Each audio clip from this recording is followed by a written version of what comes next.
ప్రియమైన సంగమా, 2024 సంవత్సరము 11వ నెల 28వ తారీఖు వరకు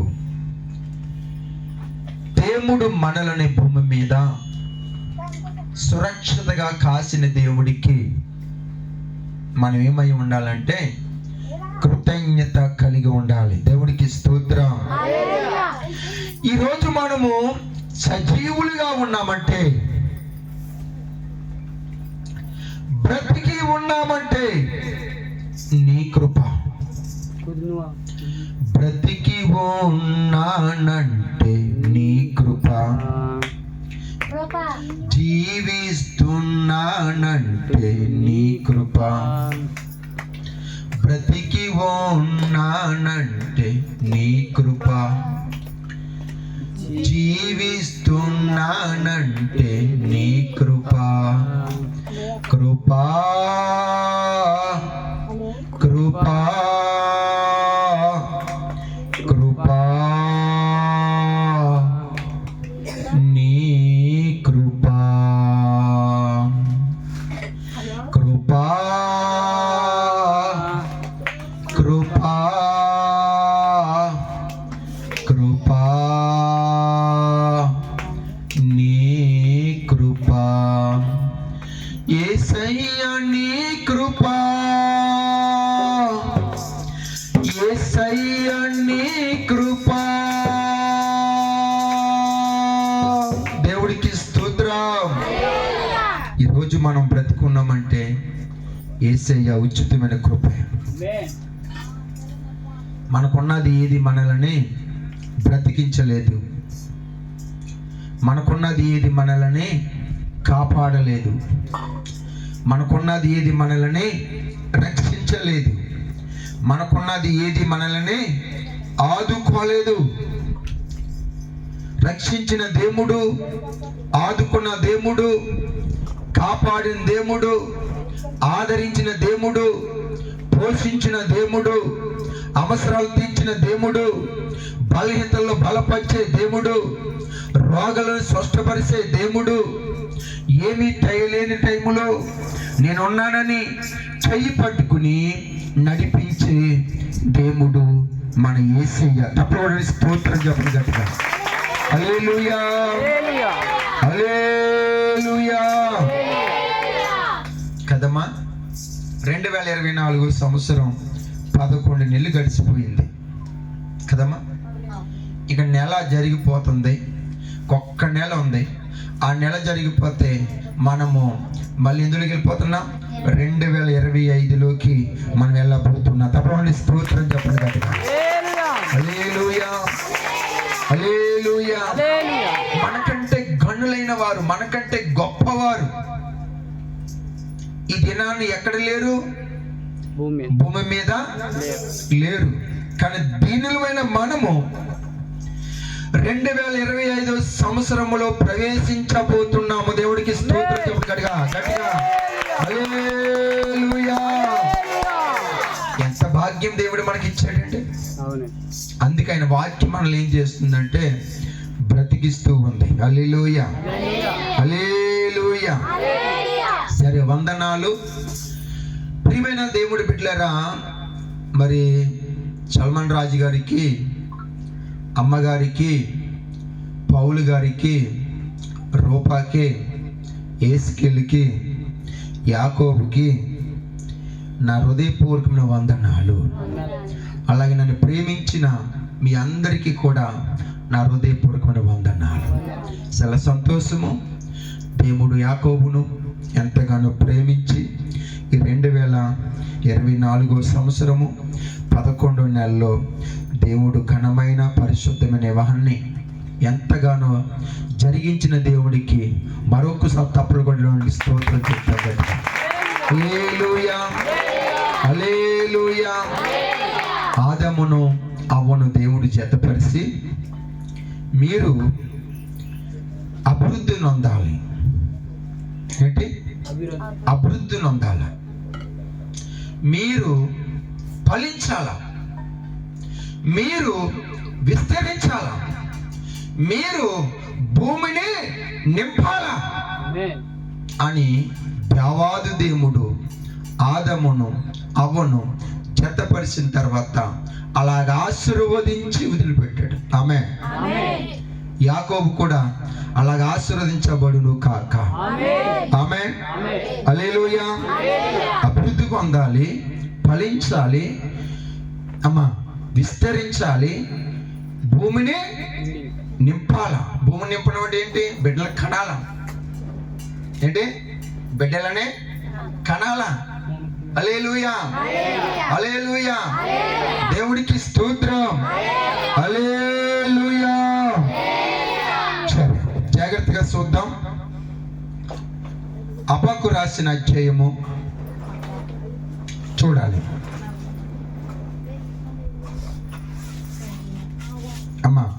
హబక్కు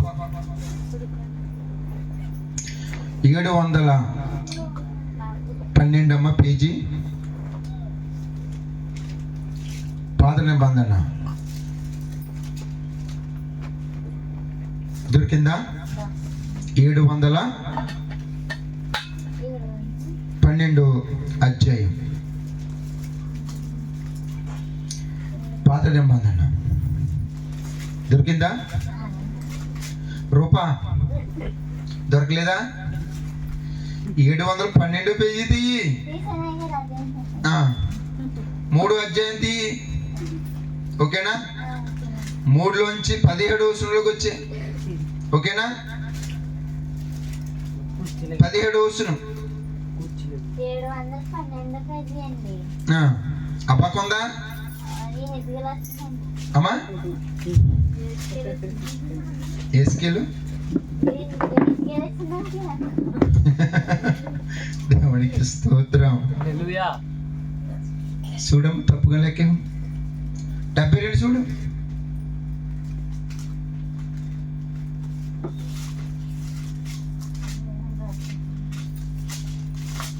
వచ్చిందా? స్తోత్రం. ఓకేనా? 3 అధ్యాయం 3 అధ్యాయంలో 17 వచనము, 18 వచనము, 19 వచనము. మనకు కావలసిన 3 వచనాలు. పరిశుద్ధాత్మ దేవుడు ఈరోజు ఈ సంఘానికి, మనకి, మనందరికీ ఒక గుణపాఠాన్ని నేర్పిస్తూ ఉన్నాడు.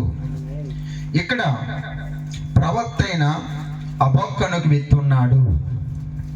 అమ్మా, హబక్కు అతను ఎవరంటే దేవుడి సేవకుడు. నాకులాగా ఆయన ప్రవక్త. సేవకుడు వేరు, ప్రవక్త వేరు. ప్రవక్త అంటే ఎవరిని అంటారంటే జరిగేది జరగబోయి చెప్పేవాడిని ప్రవక్త. ఇప్పుడు నీకు ఏం జరుగుతుందో ఆయన ప్రార్థించి చెప్పేస్తాడు. నీకేం సంభవిస్తుందో ప్రార్థించి చెప్పేస్తాడు. దేవుడు నీ జీవితంలో ఏం చేయబోతున్నాడో ప్రార్థన ద్వారా చేసి చెప్పేస్తాడు. మా సంఘంలో మొన్న ఒక 10 నెలల క్రితం పెళ్ళయింది 2 యవనస్తులకి. పెళ్ళైన తర్వాత గర్భం వచ్చింది. గర్భం వచ్చిన తర్వాత 3వ నెల 4వ నెల వచ్చినప్పటికీ యభాసన అయింది. పరిస్థితులను బట్టి 2 కూడా యభాసన అయిన తర్వాత బాధ ఉంటుంది కదమ్మా. 4 నెలలు గర్భం పోయిందంటే ఫస్ట్ కూడా ఇలాగ అయింది ఏంటని ఒక బాధ ఉండిపోద్ది కదా. ఆ బాధలో పాపం వాళ్ళు ఏం చేశారంటే సన్నిధికి వచ్చి నాతో చెప్తూ, అయ్యగారు పరిస్థితి ఇలాగ అయింది, పెళ్ళైన ఫస్ట్లో దేవుడిచ్చిన ప్రధాన గర్భఫలం ఇలాగ అయిపోయింది అండి అని నెలలో దుఃఖపడి ఏడుస్తూ చెప్పారనమాట. అప్పుడు మేము ప్రార్థన చేసినప్పుడు దేవుడు ఏమన్నాడంటే, కుమార్తె భయపడకు, వెంటనే నీకు నేను గర్భాన్ని ఇస్తున్నాను. 2వ మాట ఏం చెప్పాడంటే, నీకు నేను కుమారుని ఇవ్వబోతున్నాను. అంటే ఏ బిడ్డను కూడా దేవుడు క్లీన్గా ప్రవశించాడు. అక్కడ నేను కాదు, దేవుడు నాలో ప్రవశించాడు. మాట్లాడేవాడు నేను కాదు. ఈ మహిమ యేసయ్యకి వెళ్ళాలి తప్ప నాకు కాదు. మనం ఏమంటాం, పాస్టర్ గారు ఫ్రాన్సిస్ గారు చెప్పారు జరిగిపోయింది అంటాం.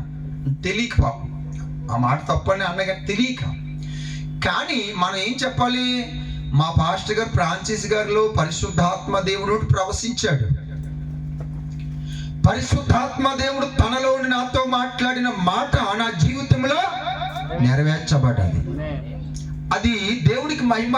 మనం చెప్పే మాట, మనం చెప్పే సాక్ష్యము సేవకుడికి కాదు, ఎవరికి వెళ్ళాలి? దేవుడికి వెళ్ళాలి మహిమ.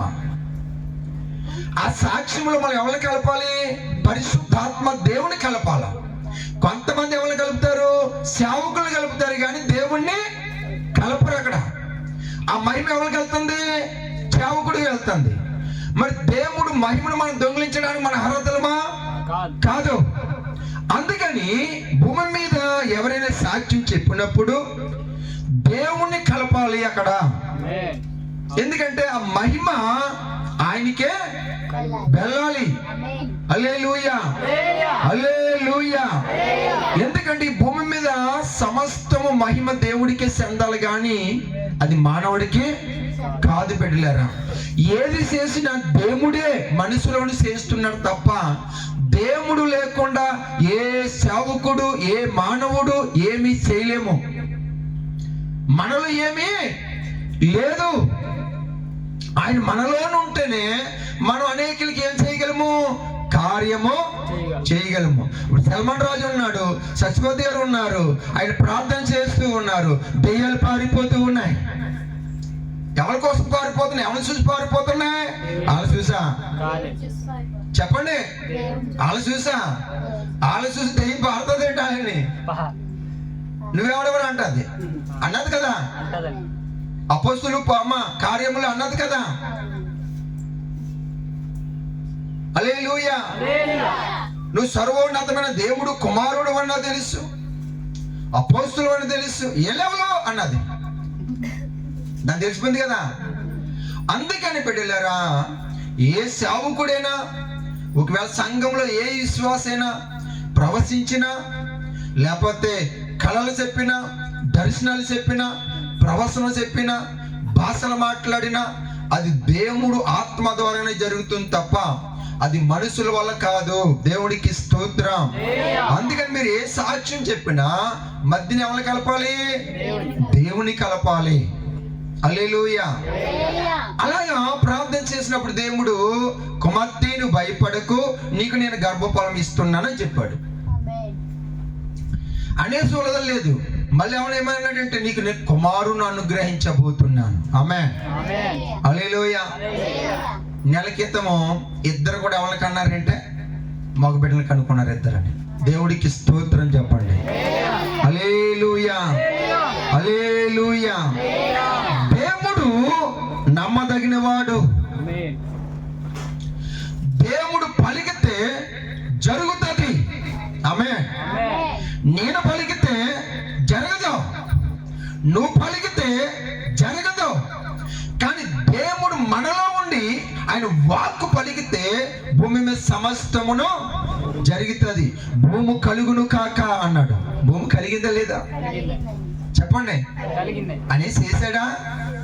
మాట ఎత్తే ఆకాశము కలుగును కాక కలిగింది, నక్షత్రములు కలుగును కాక కలిగింది, సూర్యుడు కలుగును కాక, చంద్రుడు కలుగును కాక కలిగింది, సముద్రము కలుగును కాక కలిగింది. ఎందుకంటే ఆయన మాటలో సమస్తమును మహిమ ఉన్నది. హల్లెలూయా, దేవుడికి స్తోత్రం. హల్లెలూయా.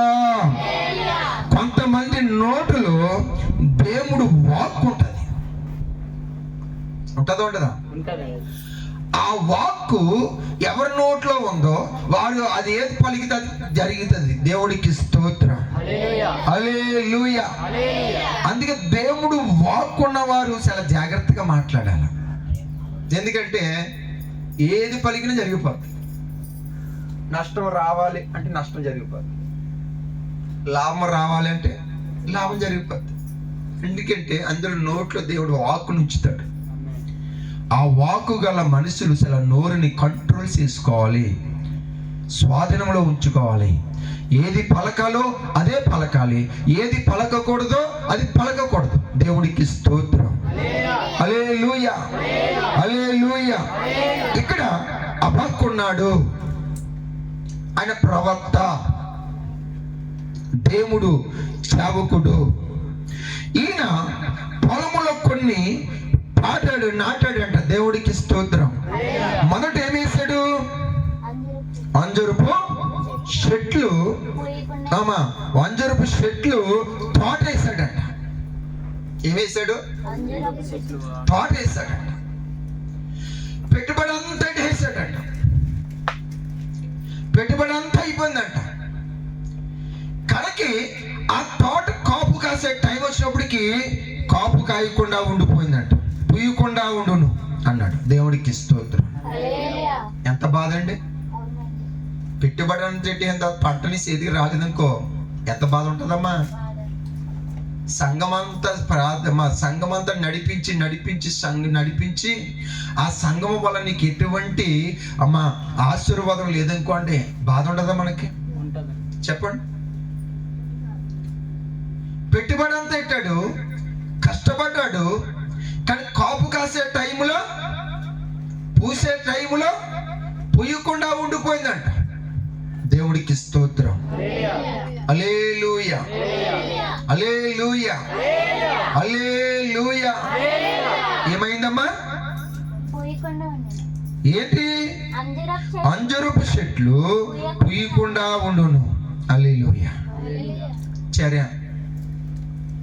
ఈ ప్రవక్త ఓర్చుకున్నాడు, సహించుకున్నాడు, విశ్వాసములో ముందుకు సాగుతూ సరే అనేసి, మళ్ళీ ఇది ఫలించకపోయినా అనేసి మళ్ళీ రెండోది ఏం చేశాడంటే ద్రాక్ష తోట వేసాడంట.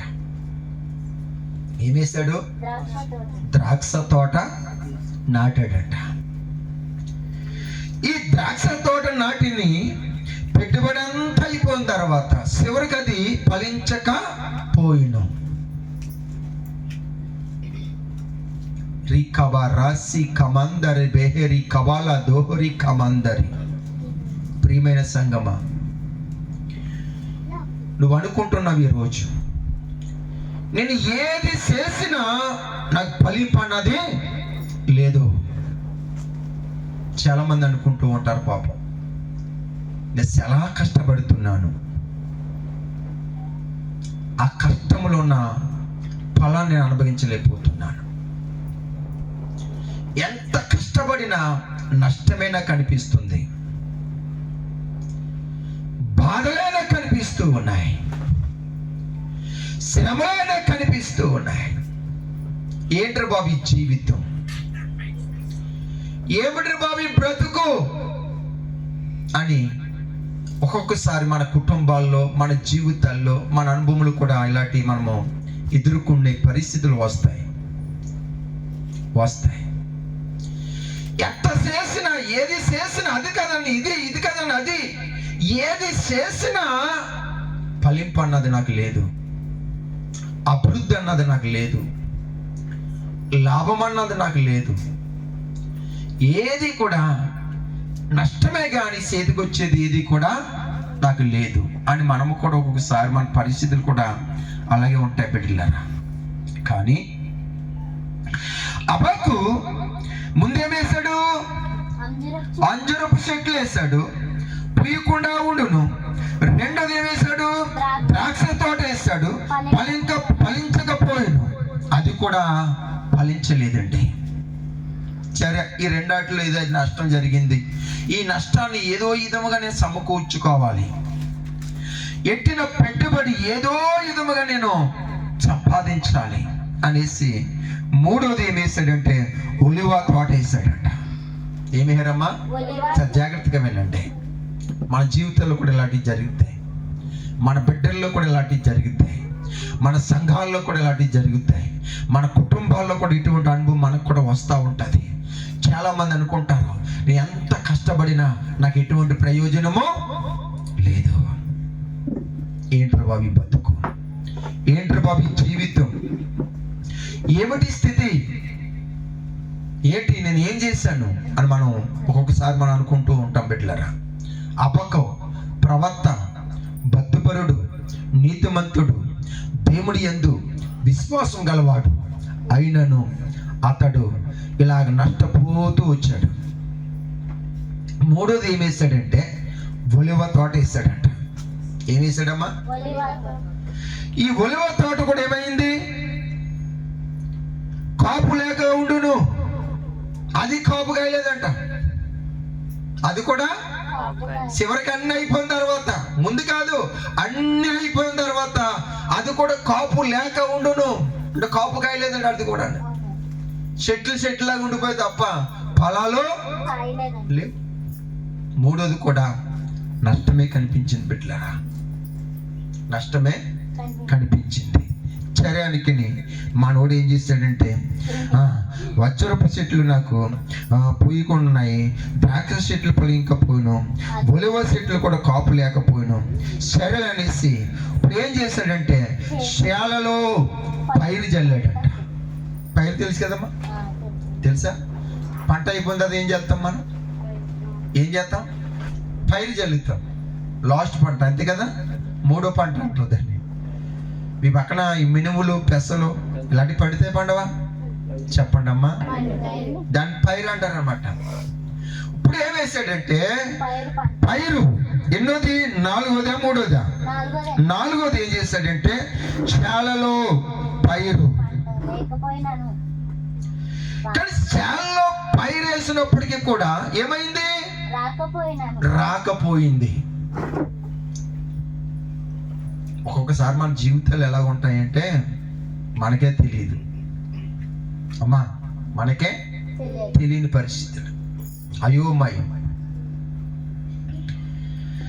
శాలలో పైరును రాకపోవును. హల్లెలూయా.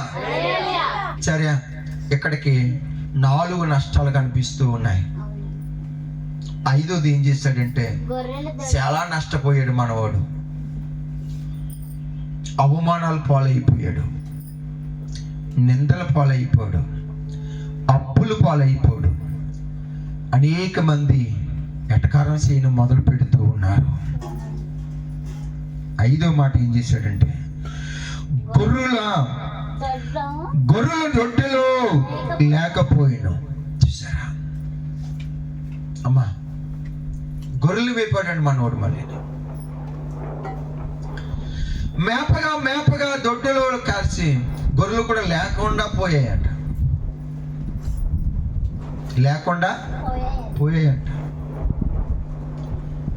ఒక్కొక్కసారి సంఘాల్లో మనకి పరిస్థితుల ప్రభావాలు ఒక్కొక్కసారి ఎలా వస్తాయంటే 100 మంది ఉన్న సంఘములు ఒకేసారి డౌన్ అవుతే 10 మంది వస్తారు. హల్లెలూయా. ఏమవ్వరు? ఏంటి పరిస్థితి? గొర్రెలు దొడ్డులో లేకపోవును. 6వ మాట ఏం చెప్పాడంటే శాలలో పశువులు లేకపోవును. హల్లెలూయా, హల్లెలూయా. 6వది ఏంటి? శాలలో పశువులు కూడా లేకపోవును. వాడికి ఎన్ని నష్టాలు? 6 నష్టాలు. పరిస్థితులు ఎలా ఉంటాయి అప్పుడు ఆయనకి? ఇంకా చావాలా బ్రతకాలన్న ఒక పొజిషన్లోకి వచ్చేతలు మనిషి ఇటువంటి కష్టాల్లో. హల్లెలూయా, హల్లెలూయా. కానీ ఎంత నష్టపోయాను, దేవుడు నాకు ఏమి చేశాడు, దేవుడు కాక ఉంటే నాకు ఈ నష్టం ఎందుకు కలుగుతుంది అని అతనికి కొంచెం కూడా అవిశ్వాసం అన్నది రాలేదో? అధైర్యం అన్నది రాలేదో? దేవుల్లో చాలా బలముగా ఉన్నాడు అప్పటికి కూడా. అంతకంతకు విశ్వాసము పెరుగుతూ ఉంది, నమ్మకము పెరుగుతూ ఉంది, ఆసక్తి పెరుగుతూ ఉంది.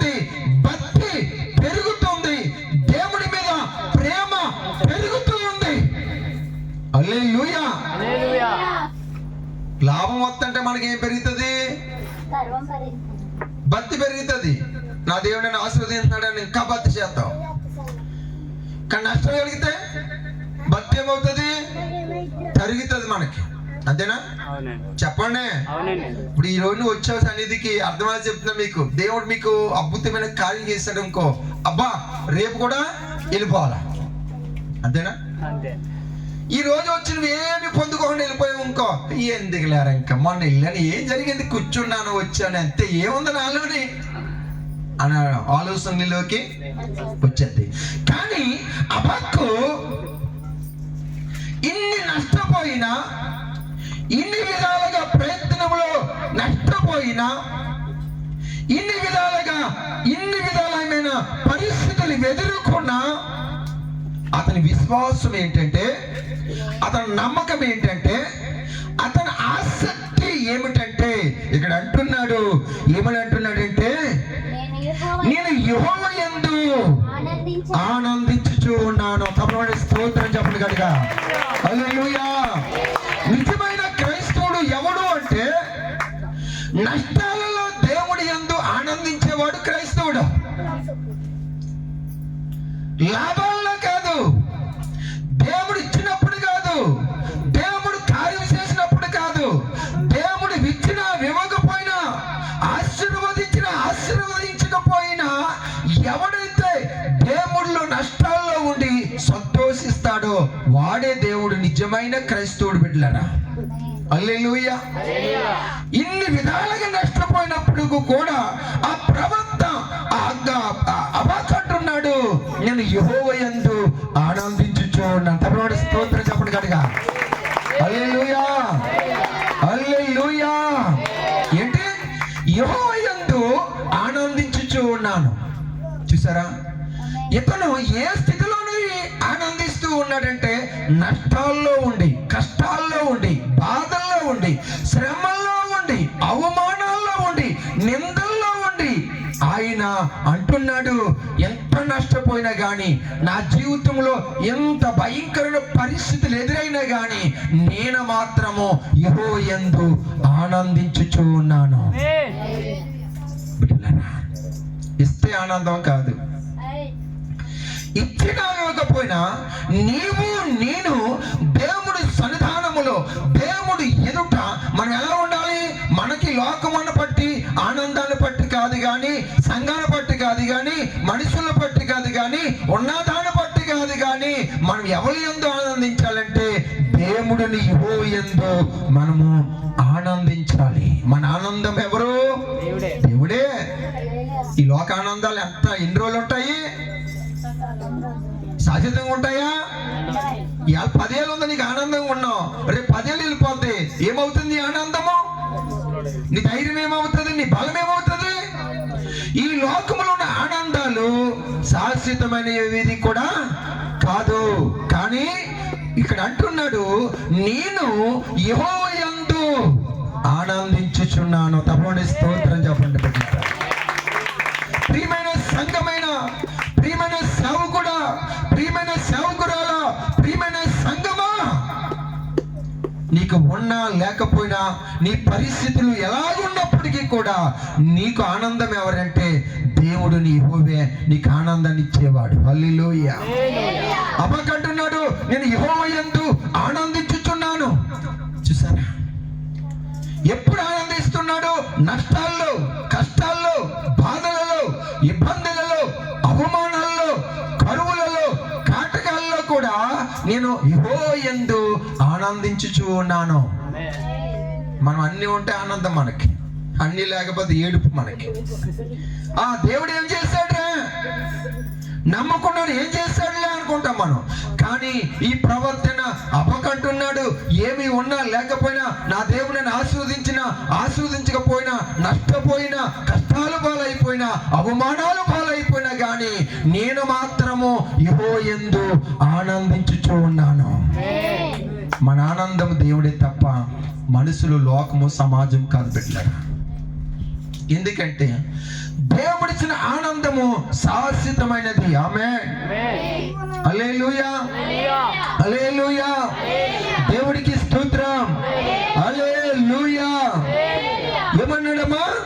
యెహోవా యందు ఆనందించెదను. రెండో మాట ఏమన్నాడంటే, నా రక్షణకర్త అయిన నా దేవుడి యందు నేను సంతోషించుచున్నాను. తప్పగా గట్టిగా గట్టిగా గట్టిగా హల్లెలూయా హల్లెలూయా. ఏమంటున్నాడంటే, నా రక్షణకర్త అయిన నా దేవుడి యందు నేను సంతోషిస్తూ ఉన్నాను. అబ్బా, నష్టాల్లోని కష్టాల్లో ఏమంటున్నాడంటే, ఆనందం నాకు దేవుడే, నాకు సంతోషం కూడా నా దేవుడే. మూడో మాట అన్నాడు, ప్రభువైన యెహోవా నాకు బలము. హల్లెలూయా. ప్రభువైన యెహోవే నా బలము. ఈ లోకంలో ఉన్నది కదా నాకు బలం. నా డబ్బు నాకు బలము కాదు, నా ఆస్తి నాకు బలము కాదు, నా ప్రజలు నాకు బలము కాదు. ప్రభువైన యెహోవా నాకు బలం. బిడ్డలారా, నీకు బలం ఎవడు? దేవుడే మనకు బలం. ప్రభువైన యెహోవా మనకు బలం. అమ్మా, నీ బలం ఎవరు?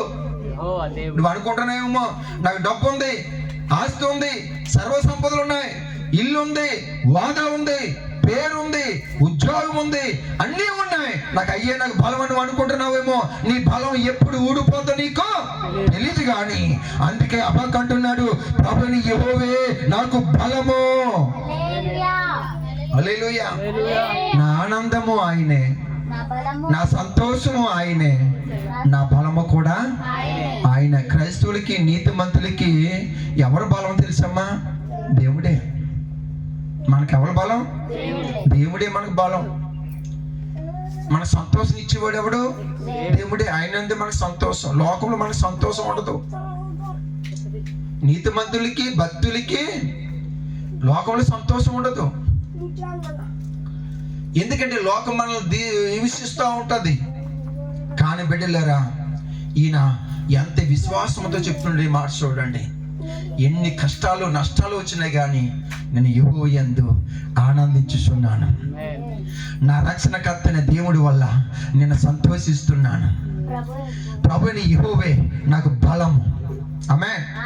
నాలుగో మాట అంటున్నాడు, ఆయన కాళ్ళను లేడి కాళ్ళ వలె చేయను. తప్పకుండా గట్టిగా గట్టిగా గట్టిగా గట్టిగా గట్టిగా హల్లెలూయా హల్లెలూయా.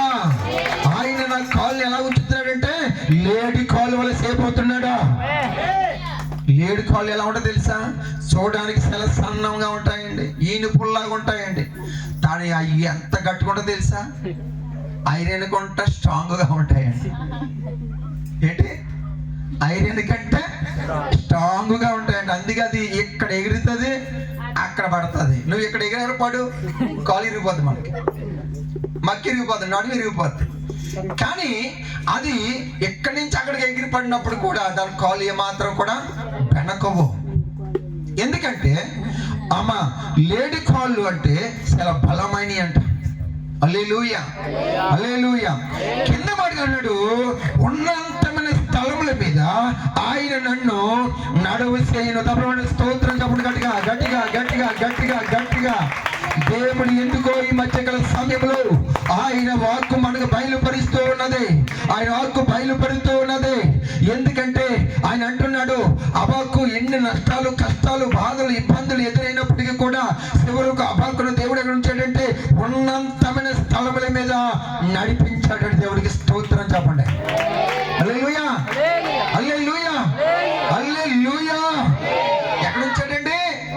ఉన్నతమైన స్థలముల మీద నడిపించను. హల్లెలూయా. దేవుడు తన బిడ్డలు ఎప్పుడు కూడా ఎడవడు.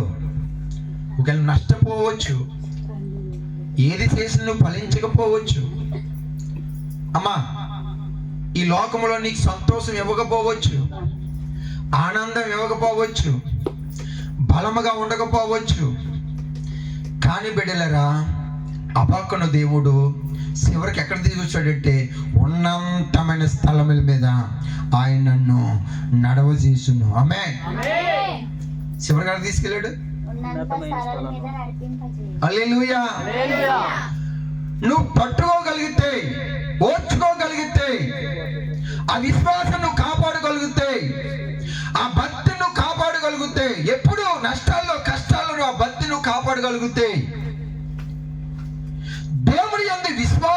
నమ్మకం ఉంచి ఆయన కొరకు నువ్వు కనిపెట్టి ప్రార్థన చేయగలిగితే నీ జీవితంలో ఎన్ని కష్టాలు నష్టాలు పడిపోయి లేచి ఎన్ని తిప్పలు పడినా కానీ చివరికి నేను దేవుడు ఎక్కడ తీసుకెళ్తున్నాడంటే ఉన్నంతమైన స్థలం మీద నిన్ను నడిపించబోతూ ఉన్నాడు. తప్పకుండా స్తోత్రం చెప్పండి గట్టిగా. హల్లెలూయా, హల్లెలూయా.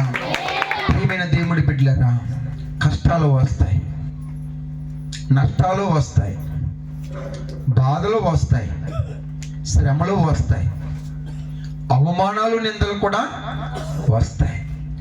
కానీ వచ్చినంత రాని మనం దేవుణ్ణి ఎంత మాత్రమో విడిచిపెట్టకూడదు. దేవుడు ఏం చేశాడులే, దేవుడు అంటే నాకు ఈ నష్టం ఎందుకు కలుగుతుందిలే అనుకోకూడదు. అబకాలం అనుకోలేదు. ఎన్ని నష్టాలు వచ్చినా ఆయన విశ్వాసాన్ని, తన యొక్క భక్తి జీవితాన్ని, తన రక్షణ అనుభవాన్ని కాపాడుకున్నాడు. కాబట్టి చివరకు దేవుడు అబాకను ఎక్కడ తీసుకెళ్ళాడంటే ఉన్నంతమైన స్థాయిలో తీసుకెళ్ళాడు. తప్పకుండా గట్టిగా గట్టిగా గట్టిగా గట్టిగా హల్లెలూయా. భక్తుడిని యోబు అన్నాడు కదా, మొదటి స్థితి కొంచెమే, రీకాబా రాసి కమాందరి దేహరియా.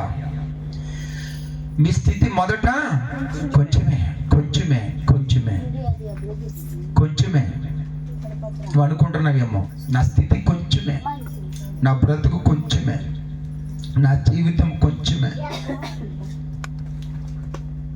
అని నువ్వు అనుకుంటున్నావేమో.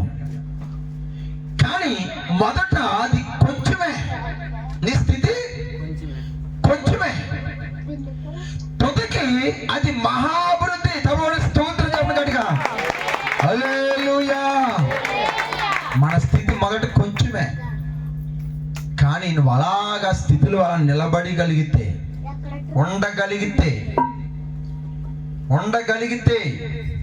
కాపాడగలిగితే అది నీకు చివరికి ఎలా తీసుకెళ్తుందంటే తుదకి మహా అభివృద్ధిలో తీసుకుపోతాడు. ఆమేన్.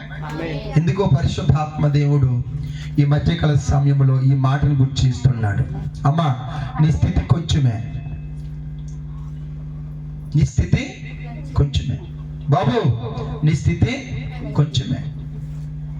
సంగమా, మన స్థితి కొంచెమే. బిడ్డలారా, మన స్థితి కొంచెమే. మన ఎపాటి వారు, ఎంతటి వారు, నిజమే, మన స్థితి కొంచెమే. కానీ దేవుడు ఎందుకో పరిశుద్ధాత్మ దేవుడు ఈ మధ్యకాల సమయంలో ఈ సియోను వధువు సంఘానికి, విశ్వాసులకి, సేవకులకి దేవుడు ఒక ఉన్నతమైన ప్రవచనాన్ని విడుదల చేస్తూ ఉన్నాడు. ఏమనంటే నీ స్థితి మొదట కొంచెమే, కానీ ఇప్పుడు ఏమవుతుందంటే నువ్వు తుదకి మహాభివృద్ధి అవ్వబోతున్నావు. తమోడి స్తోత్రం చెప్పండి గట్టిగా గట్టిగా గట్టిగా గట్టిగా. హల్లెలూయా. మహాభివృద్ధి. బాధపడవద్దు, విసారించద్దు, దిగులు పడవద్దు, అధైర్యపడవద్దు, భయపడవద్దు. మొదటి స్థితి అయోమయంగా ఉండొచ్చు, ఏమీ కానట్టుగా ఉండొచ్చు, నా బ్రతుకు ఏంటి అనిపించవచ్చు, నా స్థితి ఏంటి అనిపించవచ్చు, నా తల్లిదండ్రులు ఎందుకు కన్నారు అనిపించవచ్చు, అది నేను ఎందుకు బ్రతుకుతున్నాడు అనిపించవచ్చు, నీ జీవితంలో నీకే వ్యర్థ కలగొచ్చు. కానీ పరిశుద్ధాత్మ దేవుడు ఈ మధ్యకాల సమయం అంటున్నాడు, తొదగి నువ్వు మహాభివృద్ధి అవ్వబోతున్నావు. చిన్న సంఘమే అనుకోవచ్చు, పాకే అనుకోవచ్చు, పందిరి అనుకోవచ్చు, చిరిగిపోయిన సీర అనుకోవచ్చు, గట్టి కూడా అనుకోవచ్చు, సార్ అనుకోవచ్చు. కానీ దేవుడు నిన్ను ఒక ఉన్నతమైన స్థలం మీద నడిపించబోతూ ఉన్నాడు. తొలగి నిన్ను దేవుడు అమ్మా మహా అభివృద్ధి చేయబోతున్నాడు. దేవుడు పరిశుద్ధాత్మ దేవుడు ఈ సంఘాన్ని దేవుడు తొలగి మహాభివృద్ధిలో తీసుకెళ్ళిపోతున్నాడు. మీ కుటుంబాలు దేవుడు మహాభివృద్ధి చేయబోతున్నాడు. మీ బిడ్డలు దేవుడు మహాభివృద్ధి చేయబోతున్నాడు. దేవుడు మిమ్మల్ని ఆశీర్వదించబోతూ ఉన్నాడు. దేవుడు మిమ్మల్ని ఉన్నతమైన స్థలాల మీద ఉంచబోతూ ఉన్నాడు. స్తోత్రం గట్టిగా గట్టిగా గట్టిగా. ఓ రికాబా రిషబా బాబా బాబా బాబా బాబా రికాబా బాబా రిషబా బాబా బాబా బాబా బాబా బాబా బాబా. హల్లెలూయా. దేవుడికి స్తోత్రం. హబక్కను దేవుడు ఎలాగైతే ఉన్నతమైన స్థలములను నడిపించాడో దేవుడు కూడా మనల్ని రాబోయే దినములలో ఉన్నతమైన స్థలములలో ఉంచబోతూ ఉన్నాడు. దేవుడు భయపడవద్దు. ప్రార్థించండి బిడ్డలారా. విశ్వాసం కలిగి ఉండండి బిడ్డలారా. బలమైన ప్రార్థన కలిగి ఉండండి బిడ్డలారా. కనిపెట్టండి బిడ్డలారా. ఓర్పు కలిగి ఉండండి బిడ్డలారా. ఎందుకంటే నీ జీవితం ప్రస్తుతానికి ఇప్పుడు అయోమయముగా ఉండొచ్చు, నీ కుటుంబము ప్రస్తుతానికి అయోమయముగా ఉండొచ్చు, కానీ పరిశుద్ధాత్మ దేవుడు అంటాడు, తొదకి నీ కుటుంబము, నీవు, నీ బిడ్డలు, నీ సంఘము, నీవు మహాభివృద్ధి అవ్వబోతున్నాడు. హల్లెలూయా, హల్లెలూయా. దేవుడికి స్తోత్రం. హల్లెలూయా, దేవుడికి స్తోత్రం. దేవుడు ఆనందాన్ని ఇచ్చేవాడు. కీర్తనల గ్రంథము 97వ కీర్తన 12వ వచనం త్వరగా చూడాలి. కీర్తనల గ్రంథము 97 12వ వచనం. ఆనందించే దేవుడు. ఒక మనిషిని దేవుడు ఏమిస్తాడంటే ఆనందాన్ని ఇస్తాడంటే ఒక మనిషికి దేవుడు. అబాకు కన్నీరే, కానీ చివరికి ఏమి ఇచ్చాడు? ఇప్పుడు ఆనందాన్ని ఇచ్చాడు. ఎలాగా అంటున్నాడు అక్కడ చూడు. 97 12వ వచనం. నీతిమంతులారా యెహోవా యందు సంతోషించుడి. తప్పలోడు గట్టిగా గట్టిగా గట్టిగా. హల్లెలూయా. మనం ఎవరము? నీతిమంతులము. హల్లెలూయా. మనం ఎవరమ్మా? మన ఎవరమ్మా? నీతిమంతులు. లోకంలోకి సంతోషం ఉంటుందా? ఉండదు. నీతిమంతుల్ని అబ్బా మీరు నీతిమంతులను మెచ్చుకుంటారా? మీరు భక్తి పరులను మెచ్చుకుంటారా? అమ్మా మెచ్చుకుంటారా? సల్మాన్ రాజు చేసిన భక్తి పరుడు ప్రార్థనలో ఉంటాడు, నీతిమంతుడు ఒకడు ఊసుకెళ్ళడం అని మెచ్చుకుంటారా? మెచ్చుకోరు. ప్రజల లోకంలో మనకి ఏముండదు. అందుకని ఇక్కడ ఏమంటున్నాడంటే పరిశుద్ధాత్ముడు, నీతిమంతులారా యెహోవా యందు మీకు సంతోషించండి. హల్లెలూయా. నీతిమంతులకి లోకములో సంతోషం లేదండి, దేవుడు వలనే మనకి సంతోషం అండి. అర్థమైందా? నీతిమంతులు లోకంలో సంతోషం ఉండదు, కానీ ఎవరి వల్ల మనకి సంతోషము? దేవుడు వల్ల మనకి సంతోషం కలుగుతుంది. హల్లెలూయా, హల్లెలూయా. మన సంతోషానికి మనకు సంతోషం ఇచ్చేవాడు ఎవడు? దేవుడే. నీతిమంతులకి సంతోషం ఇచ్చేవాడు దేవుడు. లోకంలో నీతిమంతులకు సంతోషం ఉండదు. శ్రమలు, బాధలు, కష్టాలు, నిందలు, అవమానాలు, అబద్ధ సాక్ష్యాలు, చెడ్డ మాటలు ఉన్నాయి, లేని ఉన్నాయి. ఇవన్నీ మన మీదకి వస్తానే ఉంటాయి బిడ్డలారా. కానీ నీతిమంతులారా యెహోవా యందు మీరు సంతోషించండి. నీతిమంతులు దేవుడి యందే సంతోషం తప్ప లోకంలో మనకు సంతోషం ఉండదు. హల్లెలూయా. అందుకే పౌలు అన్నాడు, నేను మళ్ళీ చెప్తున్నాను, మీరు సంతోషించండి, ఆనందించండి. హల్లెలూయా. ఆనందించండి. నేను మళ్ళీ చెప్తున్నాను, మళ్ళీ ఆనందించండి. హల్లెలూయా. క్రైస్తవులైన మనము, దేవుడి బిడ్డలైన మనము, దైవికమైన మనము, దైవమైన మనము ఈ లోకమును బట్టి సంతోషం కాదు, కానీ యెహోవాను బట్టి మనం ఎప్పుడు కూడా సంతోషిస్తూనే ఉండాలంటే స్తోత్రం చెప్పండి గట్టిగా. హల్లెలూయా. సంతోషించండి. మళ్ళీ చెప్తున్నాను ఆనందించండి, మళ్ళీ చెప్తున్నాను ఆనందించండి అని పౌలు గారు చెప్తున్నాడు. అంటే మనము దేవుని బట్టి మనము ఆనందించాలి. దేవుడికి స్తోత్రం. ఉన్నదాన్ని బట్టి కాదు కానీ, కలిగిన దాన్ని బట్టి కాదు కానీ, నువ్వు సంపాదన బట్టి కాదు కానీ, నీకు ఆనందం ఇచ్చేవాడు దేవుడు. కాబట్టి నీవు నేను దేవుని బట్టి మనం ఏం చేయాలంటే ఆనందిస్తూ ఉండాలంటే. హల్లెలూయా. మన ఆనందం అంతా కూడా ఆయనే, అంతే కదమ్మా. మన ఆనందం అంతా కూడా ఆయనే. హల్లెలూయా. మనకి ఏముందని ఆనందం ఈ లోకంలో? ఏమండి, ఏముందని మనకి బలం? ఏముందని సంతోషం? ఏముందని ఆనందం? ఈరోజు నవ్వుతున్నావంటే, ధైర్యంగా ఉన్నావంటే, సంతోషంగా ఉన్నావంటే, ఆనందం కలిగి ఉన్నావంటే, ఏమీ లేకుండా బలముగా ఉన్నావంటే ఎవరు పట్టండి? గట్టిగా గట్టిగా ఎవరు పట్టండి? యెహోవాను పట్టి. హల్లెలూయా, హల్లెలూయా. నాకు ఈ లోకంలో ఎవరున్నా లేకపోయినా, ఏమున్నా లేకపోయినా, ఏం లేకపోయినా, నాకు మాత్రం నా దేవుడు ఉన్నాడని మనకి ఏంటి హల్లెలూయా. అందుకే నీతిమంతులారా యెహోవాను బట్టి మీరు సంతోషించండి. కిందకి ఆయన పరిశుద్ధమైన నామాన్ని బట్టి కృతజ్ఞత స్తుతులు చెల్లించుడి. నువ్వు చేస్తుంది ఏంటంటే ఏమున్నా లేకపోయినా నువ్వు దేవామ్మ దిగులు పడవద్దు కానీ అధైర్యపడవద్దు కానీ యెహోవా పరిశుద్ధమైన నామాన్ని బట్టి నీవు ఆయనకి ఎల్లప్పుడూ కృతజ్ఞత స్తుతి కలిగి ఉండాలంట. ఆమేన్. ఎల్లప్పుడూను ఆయన పరిశుద్ధ నామాన్ని బట్టి మనం ఏం చేయాలంట? కృతజ్ఞతాస్తుతులు తండ్రి. అంతే అంతే. హల్లెలూయా. ఏం కలిగి ఉండాలమ్మా? కృతజ్ఞతాస్తుతులు. ఎందుకంటే నీతిమంతులారా యెహోవాను బట్టి సంతోషించండి. అమ్మా, ఈ లోకములో మనకు సంతోషం ఉండదు కానీ మన సంతోషం అంతా ఎవరంటే యెహోవా. హల్లెలూయా. హల్లెలూయా. ఆయన పరిశుద్ధమైన నామాన్ని బట్టి కృతజ్ఞతలు చెల్లించుడి. హల్లెలూయా. హల్లెలూయా. దేవుడికి స్తోత్రం. హల్లెలూయా. హల్లెలూయా. దేవుడు ఆనందాన్ని ఇచ్చే దేవుడు. రెండోది ఏంటంటే రక్షకుడై ఉన్నాడు మన దేవుడు. ఏమై ఉన్నాడు మనకి? అంటే రక్షకుడై ఉన్నాడు. అంటే దానికి అర్థం ఏంటంటే ఆయన ప్రజలను రక్షించేవాడు. రక్షకుడు అంటే ఆయన ప్రజలని రక్షించేవాడు. హబక్కు నష్టపోయాడు కదమ్మా, నష్టపోయాడా? మరి చివరికి రక్షించడే లేదు. హబక్కను విడిచిపెట్టేసాడా?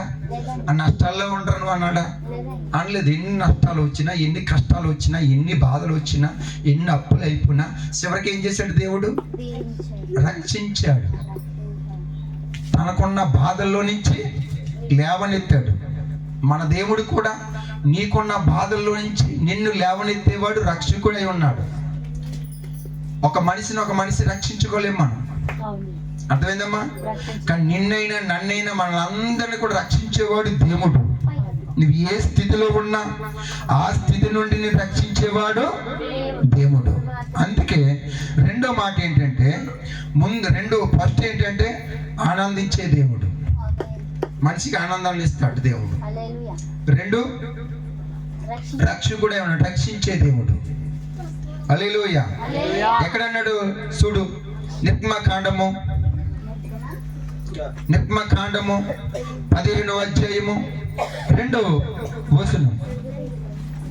త్వరగా చూడాలి. నిర్గమకాండము 17వ అధ్యాయము 2వ వచనం.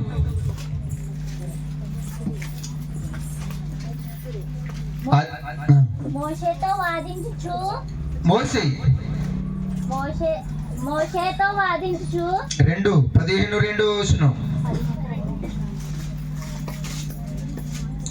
యెహోవాయే నా బలము, యెహోవా నాకు బలము. దేవుడికి స్తోత్రం. ఇక్కడ మోసే దేవుణ్ణి వర్ణిస్తూ ఉన్నాడు, దేవుని ఘనపరుస్తూ ఉన్నాడు. మోసే చేతిలో అప్పటికి ఎంతమంది ఉన్నారు తెలుసా? 30 లక్షల మంది ఉన్నారు. ఎంతమంది?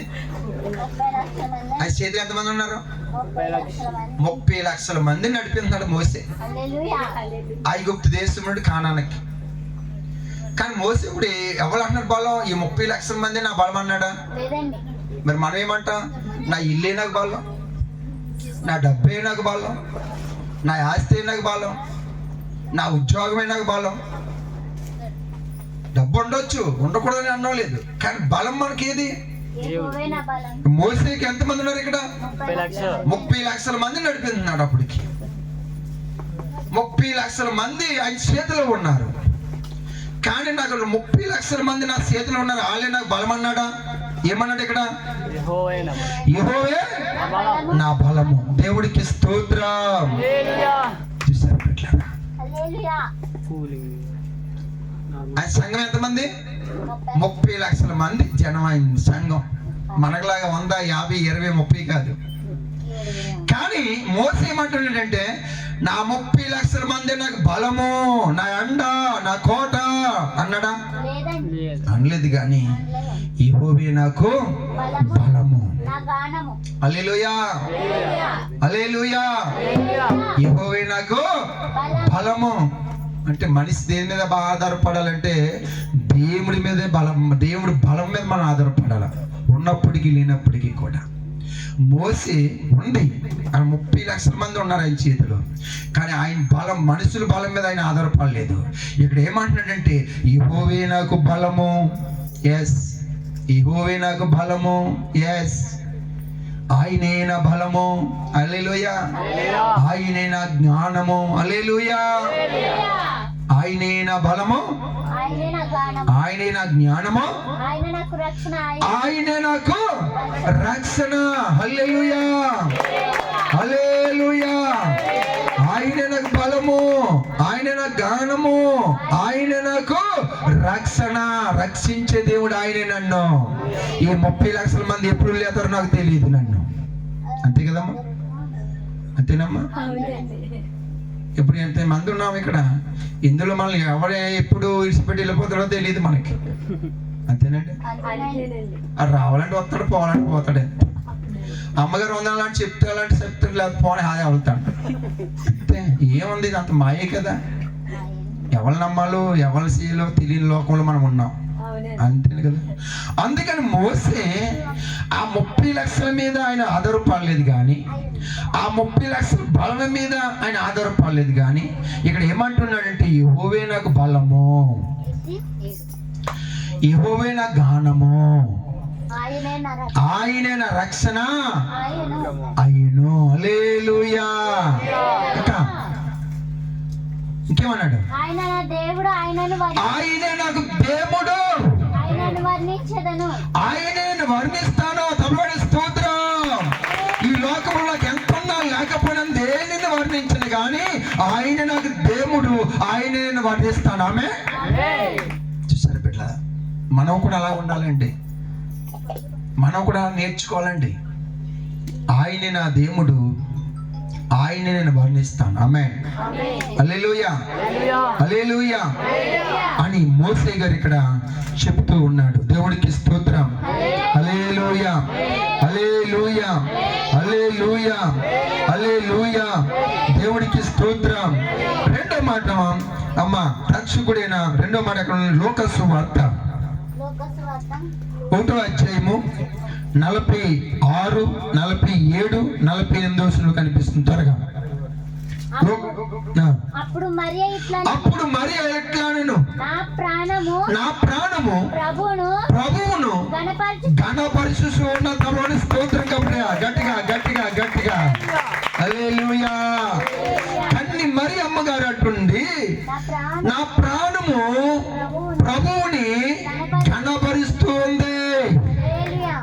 అమ్మ, ఈరోజు నీ ప్రాణం ఎవరిని కనపరుస్తుంది? డబ్బునా, ఆస్తినా, ఇల్లునా, ఉద్యోగమునా, పేరునా, దేన్ని ఇచ్చిస్తుంది?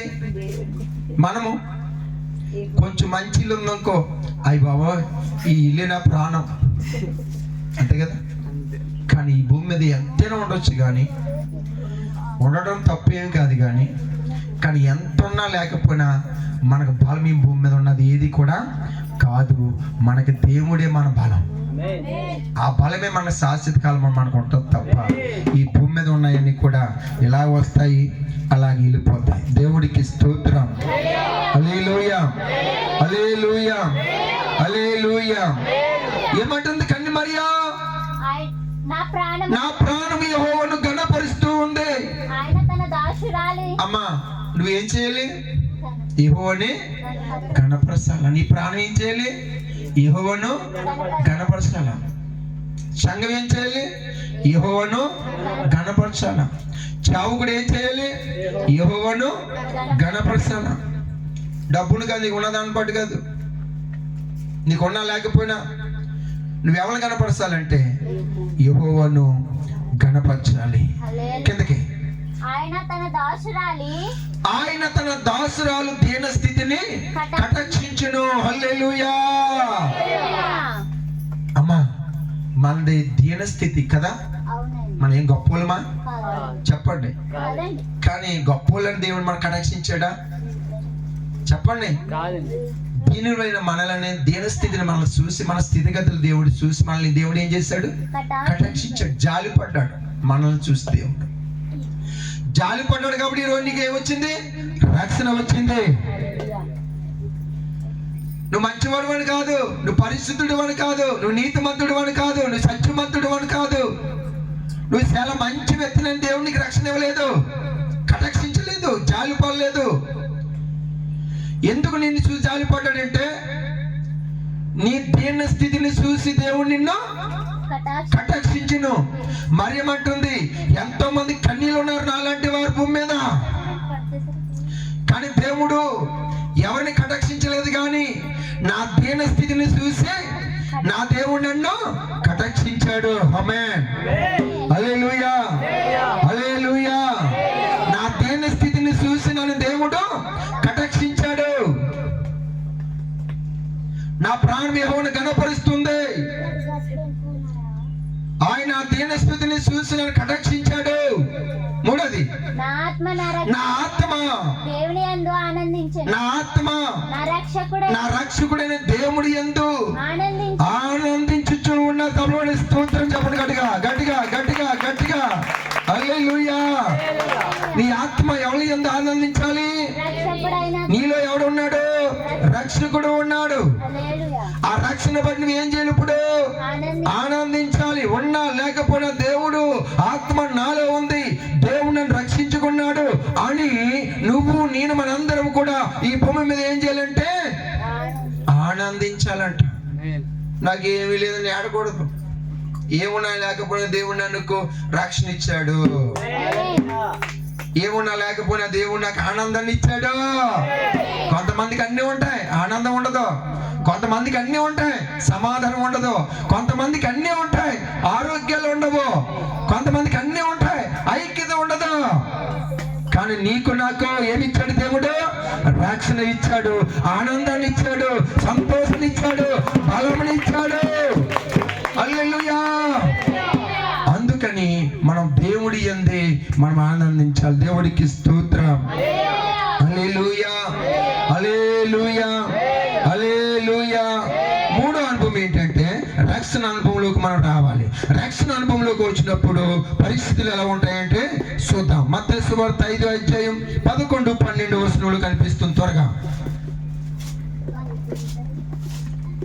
మత్తయి సువార్త 5వ అధ్యాయం 11, 12. రక్షణ అనుభవంలోకి వచ్చినప్పుడు మన పరిస్థితులు కొన్ని ఎలా ఉంటాయంటే ఒక్కొక్కసారి చాలా ఘోరముగా ఉంటాయి బిడ్డలారా. 11, 12 100 సార్లు చెప్పొస్తుంది. నా నిమిత్తము జనులు మిమ్ములను నిందించి హింసించి మీ మీద అబద్ధ మాటలు పలుకుతూ చెడ్డ మాటలు ఆడుతూ ఉంటారు. మీరు ధన్యులు, బాధపడవద్దు. హల్లెలూయా. ఏంటమ్మా? నా నిమిత్తము. అమ్మా, ఇప్పుడు నిందలు వస్తున్నాయి, హింసలు వస్తున్నాయి, అబద్ధ మాటలు మన మీదకి వస్తున్నాయి. చెయ్యకపోయినా చేసిన ప్రాణం ఇలాగ చెప్పుకుంటున్నారు. రెండోది చెడ్డ మాటలు మాట్లాడుతున్నారు కదా కదా, చెప్పండి అమ్మా కదా. ఇవన్నీ ఎవరి నిమిత్తం వస్తున్నాయి మనకి? ఆయన నిమిత్తం. ఆయన ఎవరు? యేసు ప్రభువుని నమ్ముకున్నాం, నీతిమంతులుగా మనం బ్రతుకుతున్నాం, భక్తిపరులుగా బ్రతుకుతున్నాం. ఉన్నా లేకపోయినా ఉన్నంతట్లో తృప్తి కలిగి ఆ దేవుడే నాకు ఆనందం, ఆ దేవుడే నాకు బలం, ఆయనే నాకు సంతోషము, ఆయనే నాకు అన్యానికి మనం బ్రతుకుతున్న సమయంలో అనేకమైన జనులు మనల మీద ఏం చేస్తారంటే హింసిస్తారు, నిందిస్తారు. నువ్వు భక్తిగా వెళ్ళినప్పుడు నిన్ను ఏమంటారంటే నిందించి హింసిస్తారు. అప్పుడు నువ్వేమవుతావు? ఎంత భక్తిగా నేను ఉన్నప్పుడు నన్ను ఇలాగన్నారు ఏంటంటే నీ భక్తిని కోల్పోకూడదు. కానీ కోల్పోతారు చాలా మంది, అంతేనా? నేను ఏ తప్పు చేయను నన్ను ఇలాగన్నారా? ఇంక మనం ఇలా ఉండకూడదు, తప్పే చేయాలి. హల్లెలూయా, హల్లెలూయా. ప్రియమైన దేవుని బిడ్డలారా, నా నిమిత్తం జనులు మిమ్మల్ని నిందిస్తారు లోకములోను. మీకంటే ముందు నన్ను లోకములో ఉన్నప్పుడు నిందించారు. ఆ నిందలు నేను అనుభవించలేదా? ఏమా, మనకంటే ముందు యేసు ప్రభువుని లోకంలో ఏం చేశారు? మెచ్చుకున్నారా? దేవుడా దేవుడా దేవుడా అన్నారా? మొఖం మీద తిట్టారు ఆయన్ని, అవును. మొఖం మీద తిట్టారు ఆయన్ని, మొఖం మీద ఉమ్మేరు ఆయన్ని కదా. అవునండి. ఇంకా మన మీద ఉమ్మేయడం లేదు, అది సంతోషం అంతే కదమ్మా. అవునండి. ఏదో మాట నిర్మాణుడిగా అంటున్నారు తప్ప ఉమ్మేయలేదు కదా మనకి. కానీ ఆయన మొఖం మీద ఉమ్ము కూడా వేశారు పెట్టారు. మరి ఆయన సహించుకోలేదా చెప్పండి. మరి ఆయన ఎవరి కోసం సహించాడు? ఆయన కోసమా? నీ కోసం, నా కోసం, ఈ జనుల కోసం ఆయన ఏది చేసినా సహించాడు. అవును. నిందించిన సహించాడు, హింసించిన సహించాడు, అబద్ధం మాటలని సహించాడు, చెడ్డ మాటలు చెప్పుకున్నా సహించాడు. అయితే బిడ్డలారా, నీవు నేను ఈ లోకంలో దేవుడి కోసం ఏది అన్నా కానీ మనం ఏం చేయాలా? సహించుకోవాలా. సహించుకున్నవాడు ధన్యుడు. నన్ను ఎందుకనాలా? నేను ఎంతో నీతిగా ఉన్నాను, ఎంతో పరిశుద్ధంగా ఉన్నాను, నేను సేవ చేసుకుంటున్నాను, నేను ఎవరూసుకు వెళ్ళను, నేను చాలా మంచోడిని, నన్ను ఎందుకనాలా అనకూడదు. మనం అనకూడదు. వారు ఏమనుకున్నా విన్నట్టుగా మనము ఉండాలి. మనం ఎవరి కోసం సహించుకోవాలంటే, ప్రభువా నాకంటే ముందు నా కోసం ఈ లోకం నువ్వు సహించుకున్నావు, ఇప్పుడు నీ కోసం నేను సహించుకోలేనా? అటువంటి సహవాసము, అటువంటి ఓర్పును నాకు దయచేయి ప్రభా. సహించుకునే మనసు, సహించుకునే హృదయమును నాకు దయచేయి ప్రభా అని మనం ఏం చేయాలంటే ప్రార్థన చేసుకోవాలా. నేను చేయలేదు, నా మీద ఎందుకు అన్నావు నువ్వు అని 10 మందిని తీసుకుని దెబ్బలాటకి వెళ్ళకూడదు. అర్థమైందమ్మా? వెళ్ళకూడదు. వాళ్ళు ఏదనుకున్నా నువ్వు చేసినా చేయకపోయినా, ఎందుకంటే చేయనా చేయకపోయినా వస్తాయి మన మీదకి. నువ్వు పరిశుద్ధుడు అని నేనేమి మెచ్చుకోరు ప్రజలు. నీ మీద గాలి వస్తానే ఉంటుంది, చెడ్డ మాటలు మాట్లాడుతూ ఉంటారు, అబద్ధ సాక్ష్యాలు. పాస్టర్ గారు ఇలాగ అన్నాడంట, ఒక్కొక్క విశ్వాసం 10 ఏళ్ళు వేయడంట, ఆ 10 ఏళ్ళు ఇవ్వలేనందుకు తిట్టేయడంట అందరిని అంటారు. మా ప్రజలు మా సంఘంలో అలాగే ఉన్నారు. నాకు వాళ్ళ అమావాస్యకి పుణ్యానికి వస్తారు, సన్నిధికి నమ్మకిని అన్ని ఆచరిస్తారు, పూజలు చేస్తారు, దేవుడి సన్నిధికి వస్తారు, అల్లెలు అంటారు, దుర్గమ్మ పూజ అంటారు, అన్నీ ఉన్నాయి దగ్గర. చూశాను ఒక్కరోజు పెళ్ళిటేను, మొత్తం పెళ్ళిటేను రోజు. ఇంకా ఈ దెబ్బతో వాళ్ళని ఉండాలి, ఎన్నో ఉండాలనుకుని రెండు ఫుల్ వార్నింగ్ ఇచ్చేసాను. ఆ దెబ్బతో వాళ్ళకి గొవ్వ తిరిగిపోయింది. ఇంటికి వెళ్ళిపోయి భర్తలతో కొడుకులతో చెప్పారంట, పాస్టర్ గారు మమ్మల్ని భయంకరంగా తిట్టాడు ఈరోజు అనేసి. వాళ్ళు ఏం చేయారు, మోటార్ సైకిల్ వేసుకుని నా మీదకి రౌడీలాగా సచ్చి దగ్గర గొడవకు వచ్చేసారు. పాస్టర్ గారు రండి కిందకి అన్నాడు. వచ్చాను. ఏంటని అన్నాను. మా అమ్మ వాళ్ళని తిట్టామంటే ఎందుకు తిట్టాలి నువ్వు అన్నారు. ఏం తిట్టాను బాబా అని చెప్పాను. కేసు పెడతాను నీ మీద, పెట్టుకున్నాను. కేసు పెడతాను నీ మీద, గట్టిగా అన్నాను. మరి కేసు పెట్టుకుని నా దగ్గరికి రావాలి, పెట్టేసుకోపోయావా అన్నాను. అలాగే అన్నాను. తిట్టినా మరి తిట్టినా తిట్టుకుంటానా చెప్పు. దేవుడు ఎందుకు నమ్ముకున్నారు రాళ్ళు? అమావాస్య పుణ్యానికి రావడానిక?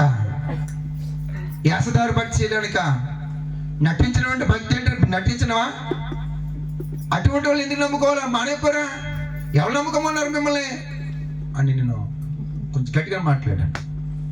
నీ అంత చూద్దాం నన్ను వెళ్ళిపోరు, చూసుకున్నాను. మరి అనుకుంటున్నా, సేవకుడికి మామూలు పోరాటాలు కాదు, విశ్వాసాలు ఏమనుకున్నా. అందుకే పౌలు అన్నాడు, నా సంఘంలో కపటమైన విశ్వాసం వల్ల నాకు ఎన్నో కష్టాలు బాధలు వచ్చాయన్నాడు. ఎవరి వల్ల? నా బిడ్డల్లోనే, నా సంఘములోనే కపటమైన విశ్వాసులు ఉన్నారు. వారి ద్వారా నాకు ఎన్నో బాధలు వచ్చాయి, కష్టాలు వచ్చాయి, అవమానాలు వచ్చాయి, విమర్శలు వచ్చాయి, నిందించారు నన్ను. వస్తాయి. వచ్చిన వాళ్ళందరూ నా పిల్లలు అవుతారా? కొంతమంది దెయ్యాల పిల్లలు అవుతారు. పైకి దేవుడి పిల్లలు చెప్పుకుంటారు, లోన దెయ్యాల పిల్లలు. వాళ్ళు ఏం చేస్తారు? సేవల మీద రియాక్షన్ ఇచ్చేస్తారండి. వాళ్ళు ఏం చేస్తారు? ఇంకేం చేయలేక, పాస్టర్ గారు మా అమ్మల్ని ఇంటికి 10 ఏళ్ళు కోణం తేమన్నాడంట, తేలేదని అనేసి మా అమ్మల్ని తిట్టేయాడంట, అందుకు మా అమ్మల్ని వెళ్ళమాని అని చెప్పడం మొదలు పెట్టారు. మరి ఇది అబద్ధమే కదా. నేను ఎప్పుడు కోణ కోసమే చెప్పను.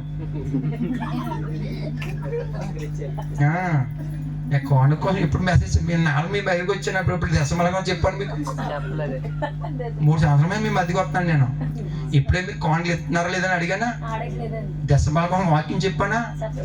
నేను చెప్పను. ఎందుకంటే ఇచ్చేవాడు దీవించబడతాడు, ఇవ్వలేనోడు పోతాడు. మనం ఏం చేస్తాం దానికి? అంతే కదండి.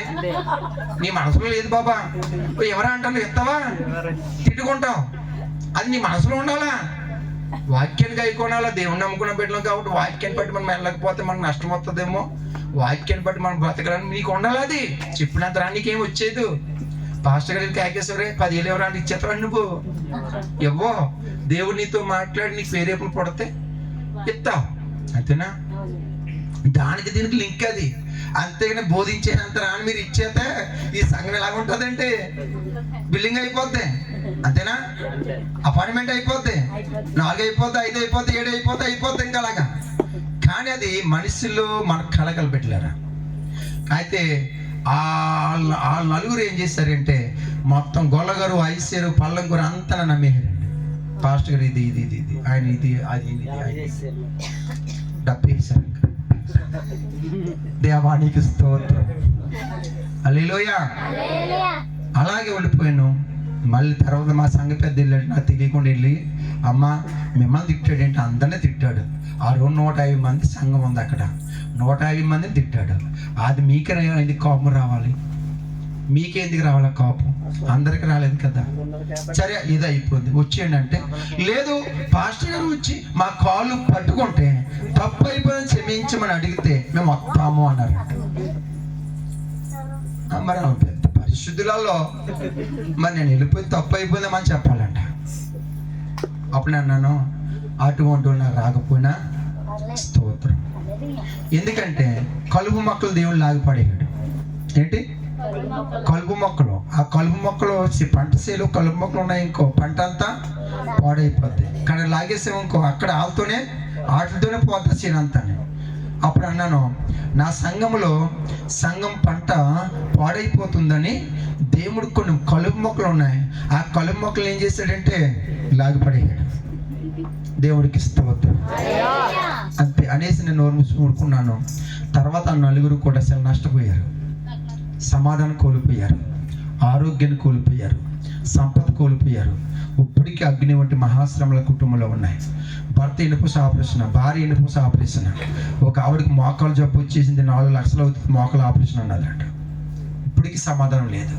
వాళ్ళు మొక్కలు ఎలా అయిపోయింది, మాడిపోతే అడిగలికి అయిపోయి అంటే మొక్కలు పేసుకుంటూ మారిపోయాలి. ప్రియమైన దేవుడు బిడ్డలారా, దేవుడు అన్యాయస్తుడు కాదు. హల్లెలూయా. అందుకని బిడ్డలారా, సంఘము విశ్వాసులు బట్టి కొన్ని పరిస్థితులు మనకు ఎదురవుతూ ఉంటాయి, కానీ మనం బలపడకూడదు. ఇక్కడ అన్నాడు నా నిమిత్తము జనులు మిమ్మల్ని హింసించి నిందించి అబద్ధ సాక్షులు చెప్పి చెడ్డ మాటలు మాట్లాడినప్పుడు మీరు ధన్యులు. సంతోషించండి, అప్పుడు బాధపడకండి, ఆనందించండి అప్పుడు. ఎందుకంటే మీ ఫలము పరలోకములో అధికమవుతుంది. దేవుడి కోసం ఏ మనిషి అయితే నిందలు, విమర్శలు, అబద్ధాలు, చెడ్డ మాటలు ఏదైతే అనుభవించారో వారు భూలోకములో ధన్యులు, వారు ఫలము పరలోకములో అధికమవుతుంది. స్తోత్రం చెప్పండి కనుక. మీరు బాధపడవద్దు. ఒకవేళ ఏ మానవుడైనా, ఏ మనిషి అయినా, ఏ నరుడైనా, ఏ జనములైనా మిమ్మల్ని హింసించి నిందించి మీ మీద చెడ్డ మాటలు మాట్లాడి అబద్ధ సాక్ష్యాలు చెప్తూ ఉంటే మీరు సంతోషించండి, ఆనందించండి. ఎందుకంటే మీరు ధన్యులే. ఎందుకంటే మీ ఫలము పరలోకములో అధికమవుతుంది. తప్పుడు అన్నట్టుగా గట్టిగా హల్లెలూయా, హల్లెలూయా, హల్లెలూయా. మీరు ఏ విషయంలో బాధపడవద్దు, అసలు సంతోషించండి, ఆనందించండి. మీ ఫలం ఏమవుతుందంటే పరలోకములో అధికమవుతుంది. అస్సలు బాధపడకండి, ఎవరేమన్నా బాధపడకండి. హల్లెలూయా, స్తుతి మహిమా ఎల్లప్పుడు దేవునికి చెదనం. హల్లెలూయా, స్తుతి మహిమా ఎల్లప్పుడు దేవునికి చెదనం. హల్లెలూయా.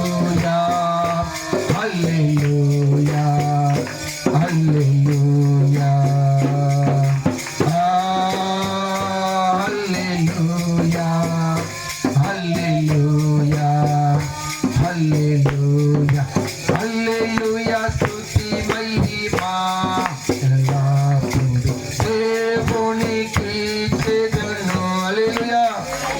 మిమ్మల్ని హింసించినప్పుడు, నిందించినప్పుడు, మీ మాటలు చెడ్డ మాటలు మాట్లాడినప్పుడు, ఆపద సాక్షులు చెప్పినప్పుడు మీరు చేయవలసింది ఏంటంటే హల్లెలూయా స్తుతి మహిమా. ఆడి అది కూడా పాడాలి నువ్వు. ఆడి పిచ్చెక్కిపోతుంది ఇంకా ఆడికి ఏమనాలో తెలియదు. ఇంకా ఓరు బాబు ఇదేంట్రా తిడుతూ ఉంటాడు హల్లెలూయా అంటాడు. గాడికి ఏమనాలో తెలియదు, పిచ్చెక్కిపోతుంది. రేపు నీకు ఉసిరావడం కండి నేను చూసి అంత దూరం తప్పుకుంటాడు.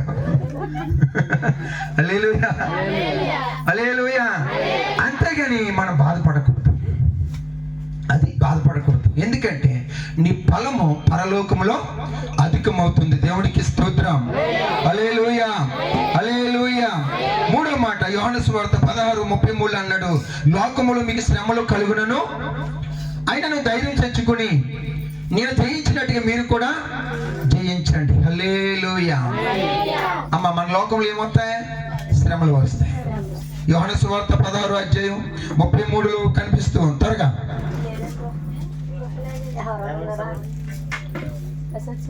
అమ్మా లోకంలో మీకు ఏమవుతాయి? శ్రమలు కలుగుతాయి, అయినను ధైర్యం తెచ్చుకోండి, నేను లోకాన్ని జయించినట్టుగా మీరు కూడా ఈ శ్రమలను జయించమని యేసుప్రభు చెప్పాడు. విశ్వాసులకి, భక్తులకి, నీతిమంతులకి, దేవుడి పిల్లలకి లోకంలో ఏమవుతాయి? శ్రమలు వస్తాయి. శ్రమల్లో మనం ఏం చేయాలి? ధైర్యంగా ఉండాలి. సంఘం ధైర్యంగా ఉండాలి, సేవకుడు ధైర్యంగా ఉండాలి, విశ్వాసులు ధైర్యంగా ఉండాలి, భక్తులు ధైర్యంగా ఉండాలి. అన్నీ ఉన్నప్పుడు ధైర్యంగా ఉన్నప్పుడే ఉంటాం. అలాగే శ్రమల్లో కూడా మనం ఏం చేయాలి? ధైర్యముగా ఉండాలంట. అంటున్నారా? శ్రమ వచ్చేసింది బాబు, అయ్యారు రోగము మామూలు రోగం కదా నాకు ఉన్నది. I don't care. ఎందుకంటే యెహోవా నీకు తోడే ఉన్నాడు. ఆమేన్. రోగం వచ్చినా భయపడకూడదు, బలహీన వచ్చినా భయపడకూడదు, అప్పున్నా భయపడకూడదు, శోధన ఉన్నా భయపడకూడదు, శ్రమ ఉన్నా భయపడకూడదు, బాధ ఉన్నా బాధపడకూడదు. దేవుడు చెప్పాడు, లోకములో మీకు శ్రమలు కలుగుతాయి, అయినను ధైర్యముగా ఉండండి. ఆమేన్. అంత్య దినాలలో క్రైస్తవుడు ధైర్యముగా ఉండాలి, పిరికివాడిగా ఉండకూడదు, చేతగాని వాడిగా ఉండకూడదు, భయపడకూడదు. ఎందుకంటే దేవుడు ముందే చెప్పాడు, లోకంలో మీకు శ్రమలు కలుగుతాయి, శ్రమలు వస్తాయి, కష్టాలు వస్తాయి, బాధలు వస్తాయి, బలహీనతలు వస్తాయి, రోగాలు వస్తాయి, పరిస్థితులు వస్తాయి, అయినను మీరు ధైర్యం తెచ్చుకోండి. హల్లెలూయా. నేను లోకంలోనూ నాకు వచ్చాయి, నేను ధైర్యం తెచ్చుకున్నాను, లోకాన్ని జయించాను, శ్రమలను జయించాను, రోగాన్ని జయించాను, బలహీనతలను జయించాను, దుష్టుని జయించాను, శత్రువులు జయించాను. మీరు కూడా ధైర్యం తెచ్చుకుని ఆ శ్రమలను జయించమన్నాడు దేవుడు. సంఘమైన, సేవకుడైన, విశ్వాసులైన దమ్మ కష్టాలు వచ్చినప్పుడు మనము బహుగా దేవుడి సన్నిధానంలో ప్రార్థనల ద్వారా ఆ శ్రమలను మనం ఏం చేయాలి? జయించాలి. నా బతుక అయిపోయిందిరా అన్నట్టుగా ఉండకూడదు, నా పని అయిపోయింది అన్నట్టుగా ఉండకూడదు. శ్రమలలో మనం ఏం కలిగి ఉండాలి? ధైర్యముగా ఉండాలి మొదట. ఎందుకంటే దేవుడు మనకున్నాడు కాబట్టి, దేవుడే మన బలము కాబట్టి. హల్లెలూయా. ధైర్యం తెచ్చుకుని ప్రార్థన చేస్తే ఆ ప్రార్థన ద్వారా నీకు వచ్చిన శ్రమను నువ్వు ఏం చేయాలా? జయించాలా. ఆమేన్. ఆనాడు యేసుప్రభు కూడా లోకంలో ఉన్నప్పుడు శ్రమలు వచ్చినప్పుడు ప్రార్థన ద్వారాగా ఆయన లోకాన్ని జయించాడు. ఆమేన్. శత్రువుని జయించాడు. ఆమేన్. శోధన జయించాడు. ఆమేన్. కష్టాన్ని జయించాడు. మనము కూడా ఈ కష్టాలను జయించాలా. హల్లెలూయా. దేవుడికి స్తోత్రం. హల్లెలూయా హల్లెలూయా.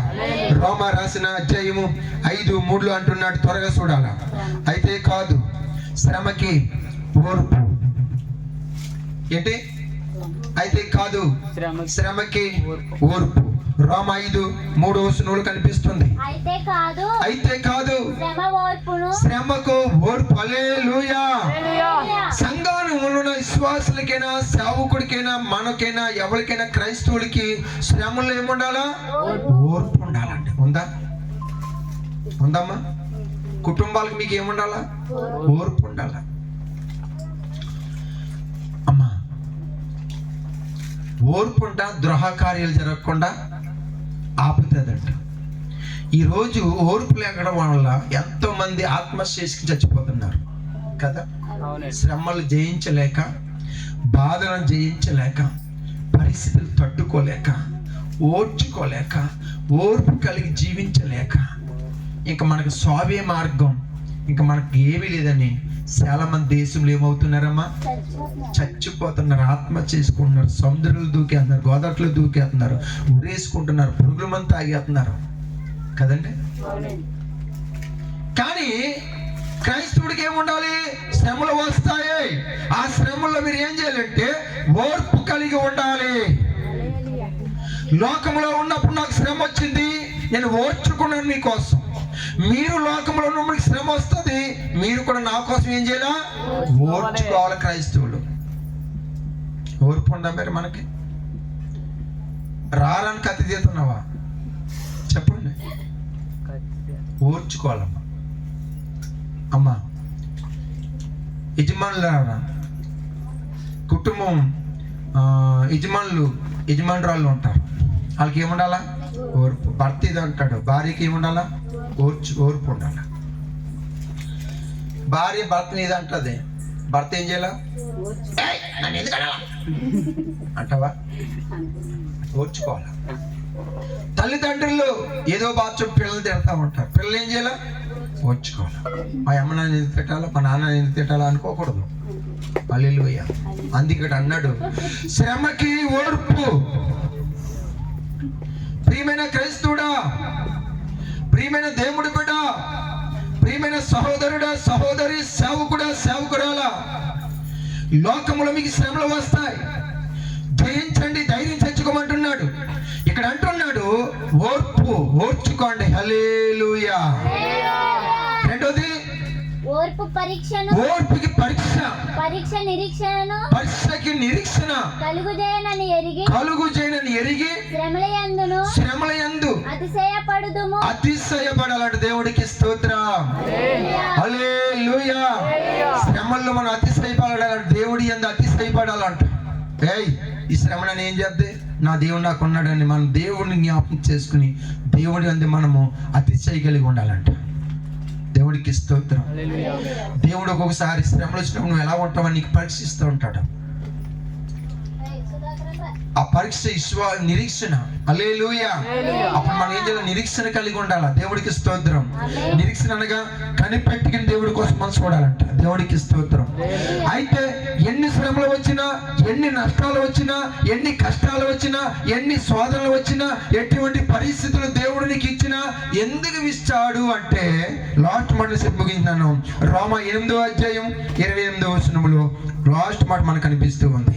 ఇవన్నీ దేవుడు మనకి ఎందుకు అనుమతి ఇచ్చాడు? ఎందుకు అనుమతి ఇచ్చాడు దేవుడు అంటే, ఇప్పుడు ఇక్కడ మాట్లాడుతున్నాడు ఏమని? దేవుని ప్రేమించిన వారికి. హల్లెలూయా. అమ్మా, మీరు అందరూ దేవుని ప్రేమిస్తున్నారా? చెప్పాలి. ప్రేమిస్తున్నారు, ఓకేనా? అది దేవుడు మీకు ఏమి బాగున్నారు చూడండి లాస్ట్కి. దేవుని ప్రేమించే వారికి అనగా ఆయన సంకల్పం చెప్పిన పిలవబడిన వారికి. అమ్మ, దేవుడు మిమ్మల్ని పిలిచాడా లేదా? పిలిచాడు. పిలవబడిన వారికి మేలు కలుగుటకై తమిళ స్తోత్రం చెప్పండి గట్టిగా. ఆ పక్క ఎన్ని నష్టాలు వచ్చినా లాస్ట్కి దేవుడు ఎందుకు చేశాడు అలాగా? మేలు కలుగుటకై.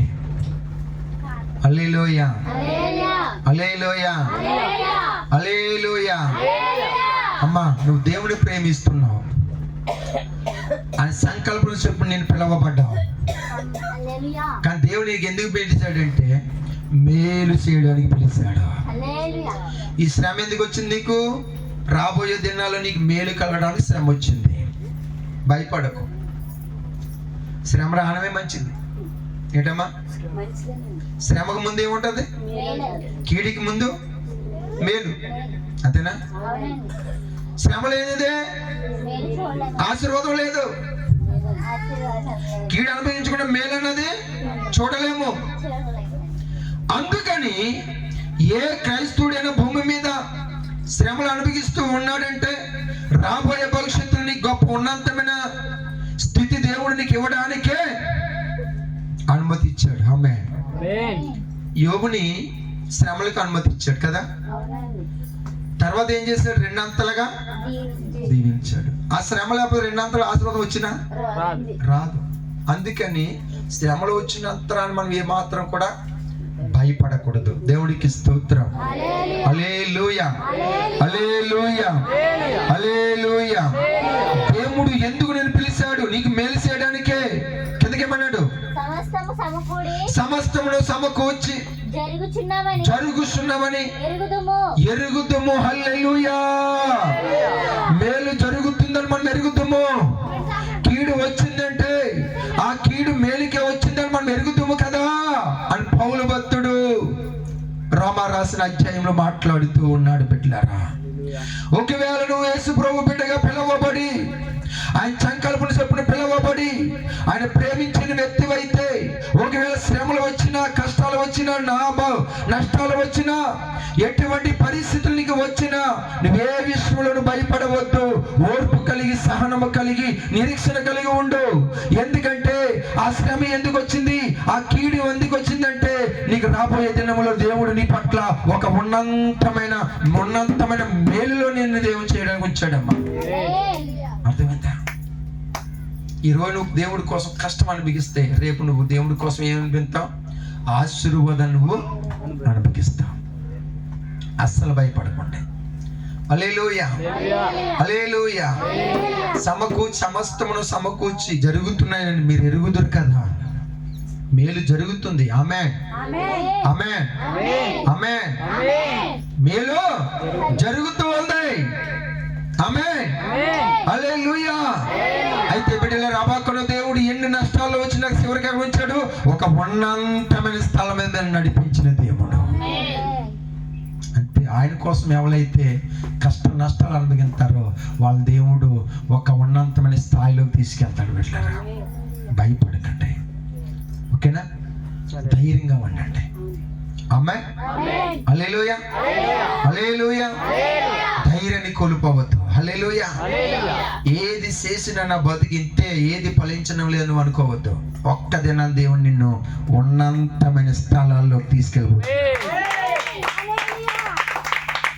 హల్లెలూయా. అబాక లాంటి భక్తి, అబాక లాంటి విశ్వాసం, అబాక లాంటి నమ్మకం, అబాక లాంటి నిరీక్షణ కలిగి నువ్వు ఉండంతే. హల్లెలూయా. నీతిమంతులు విశ్వాసములుగా బ్రతుకుతురు. హల్లెలూయా. విశ్వాసము ఏ కార్యమైనా జరిగిస్తుందంట. ఆమేన్. నీలో విశ్వాసం ఉంటే నీ పట్ల దేవుడు ఏ కార్యమైనా సరే చేస్తాడంట, కానీ డౌట్ లేదంట. అందుకు మనం ఏం చేయాల? విశ్వాసం కలిగి ఉండాలా. అబాకు నష్టపోయినా కానీ దేవుడి మీద ఏం కలిగి ఉన్నాడు? విశ్వాసం ఉంచాడు, నమ్మకం ఉంచాడు, నిరీక్షణ ఉంచాడు. అది ఎక్కడ తీసుకెళ్ళింది? ఉన్నతమైన స్థలం మీద నడిపించింది. హల్లెలూయా. మనల్ని కూడా దేవుడు రాబోయే దినాల్లో 2025 సంవత్సరంలో దేవుడు మనల్ని అందరినీ కూడా ఉన్నతమైన స్థలముల మీద నడిపించబోతున్నాడు. ఆమేన్. నీ స్థితి మొదట కొంచెమే, అది తొదకి మహాభూతం అవ్వబోతుంది. తమ్ముడుగా హల్లెలూయా. చెప్పుకోండి, ఒకరొకరు చెప్పుకోండి. అమ్మా నీ స్థితి మొదలు కొంచెమే. చెప్పు, ఆవిడతో చెప్పు. అలా చెప్పుకోండి, చెప్పుకోండి. అమ్మా, అమ్మా నీ స్థితి మొదలు కొంచెమే, తొదకి మహాభివృద్ధి అవ్వబోతుంది. హల్లెలూయా, హల్లెలూయా. దేవుడి మాటలు మిన్నికలలో మనందరి కుటుంబాలు మనకు, మన సంఘాలకు, మన బిడ్డలకు ఆశీర్వాదకరంగా ఉండును కాక. ఆమేన్. ఈ మాట మనకు రావలే. హల్లెలూయా. ప్రార్థన చేసుకుందాం. ప్రియమైన సంగమా, ప్రియమైన సహోదరుడా, సహోదరి, మానవుడు అపరాధాల నిమిత్తము దేవుడు కలవరి శిలువలో రక్తం చిందించాడు. అపోస్తలుడైన పౌలు గారు అంటున్నాడు, ఆయన వచ్చే పర్యంతరం మీరు లాగా దాన్ని కొనసాగించండి. ఈ నెల సన్నిధి బల్లారాధన, ప్రభు సన్నిధానంలో మనం ఈ నెల అంతా కూడా తెలుసో తెలియక చేసిన ప్రతి అపరాధాలు, పాపదోషాలు క్షమించమని దేవుణ్ణి అడుగుతాం. దేవా నాయందు శుద్ధ హృదయము దయచేయము. చెప్పాలి. దేవా నాయందు శుద్ధ హృదయము దయచేయము. నా అంతరంగములో స్థిరమైన మనసును నూతనముగా పుట్టించుము. నీ రక్తము త్రాగడానికి నీవిచ్చిన మహాకృపను బట్టి స్తోత్రం. ఈ నెలంతానైనా మా నడకలో కానీ, మా పడకలో కానీ, మా చూపులో కానీ, మా ఆలోచనలు, మా అంతరంగములో కానీ, మా ఉద్దేశములు కానీ, ఊహాల్లో కానీ అయ్యా తెలుసో తెలియక చేసిన ప్రతి అపరాధాలు నీ పాదాల దగ్గర ఒప్పుకుంటున్నాం. క్షమించు మమ్మల్ని. నీ రక్తములో మమ్మల్ని కడుగు ప్రభా. నీ రక్తములో మమ్మల్ని శుద్ధి చేయి ప్రభా. అపరాధులము కాకుండా నిరపరాధులుగా మమ్మల్ని కడుగుతాడు అయ్యా. నీ రక్తం మా మీద ప్రోక్షించు తండ్రి. పరిశుద్ధపరచునైనా. ఇదిగో నీ శరీరం తినడానికి, నీ రక్తం త్రాగడానికి తండ్రి మాకు మీరు ఇచ్చిన అర్హతను బట్టి స్తుతిస్తూ మమ్మల్ని నిరపరాధులుగా నుంచి మా అపరాధములన్నీ మమ్మల్ని క్షమించి మన్నించి నిరపరాధులుగా చేసి ఇదిగో నీ పళ్ళలో మేము చేయి పెడుతూ ఉండగా తండ్రి మీరు ఆశీర్వదించి దీవించి నిత్య జీవం మాకు అనుగ్రహించమని సమస్తం నీ చేతులకి అప్పగించుకుంటూ కృతజ్ఞతాస్తుతులు చెల్లిస్తూ యేసుక్రీస్తు నామములో ప్రార్థించుచున్నాము తండ్రి. ఆమేన్. కరించు నీ రక్తమే నా బలము, నీ రక్తమే నన్ను శుద్ధీకరించు, నీ రక్తమే తండ్రి పాపిని కడిగి పవిత్రపరచుము. పరిశుద్ధ తండ్రి పాపిని కడిగి పవిత్రపరచుము.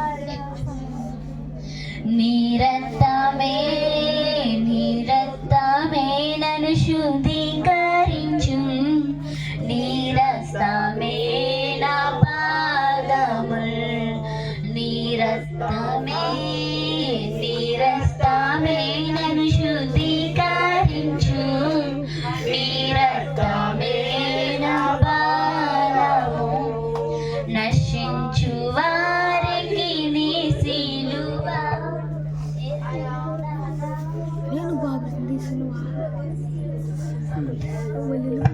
వారికి నీ సిలువ వెర్రితనముగా ఉన్నది, రక్షించుచున్న పాపికి.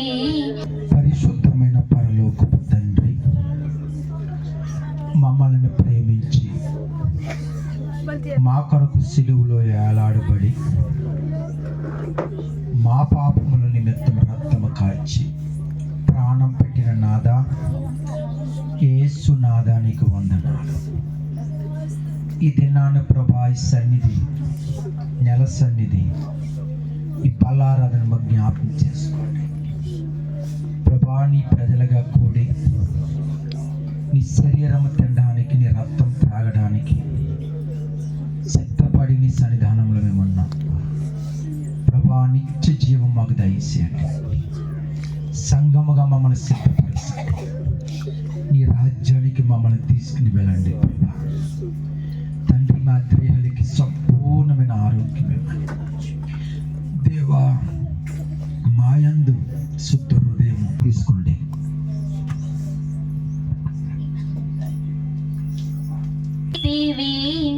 పరిశుద్ధ దేవతనయుడాం నీరస్తమే నన్ను శుద్ధీకరించు.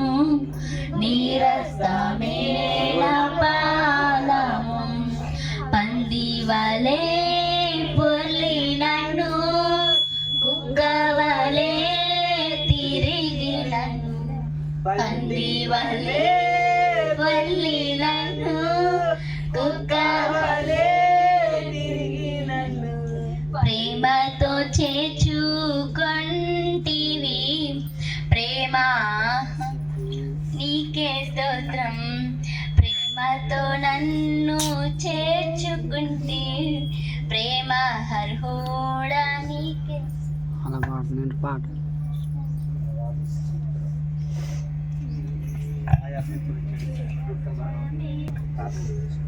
యేసు రక్తము అమూల్యమైన రక్తము, విస్తారంతమైన రక్తము, అమూల్యమైన రక్తము. స్వరం ఎత్తు పాడాలి. ఈ ఆత్మతో ఈ మహిమ శక్తి ప్రభావం బలమైన ఉజ్జీవం, బలమైన మాట, ప్రతి కార్యం, ప్రతి బంధకం ఈ అభిషేకం సంఘము కథలు సేవలు బలపరిచి అనేకమైన అద్భుతమైన కార్యం యేసు క్రీస్తు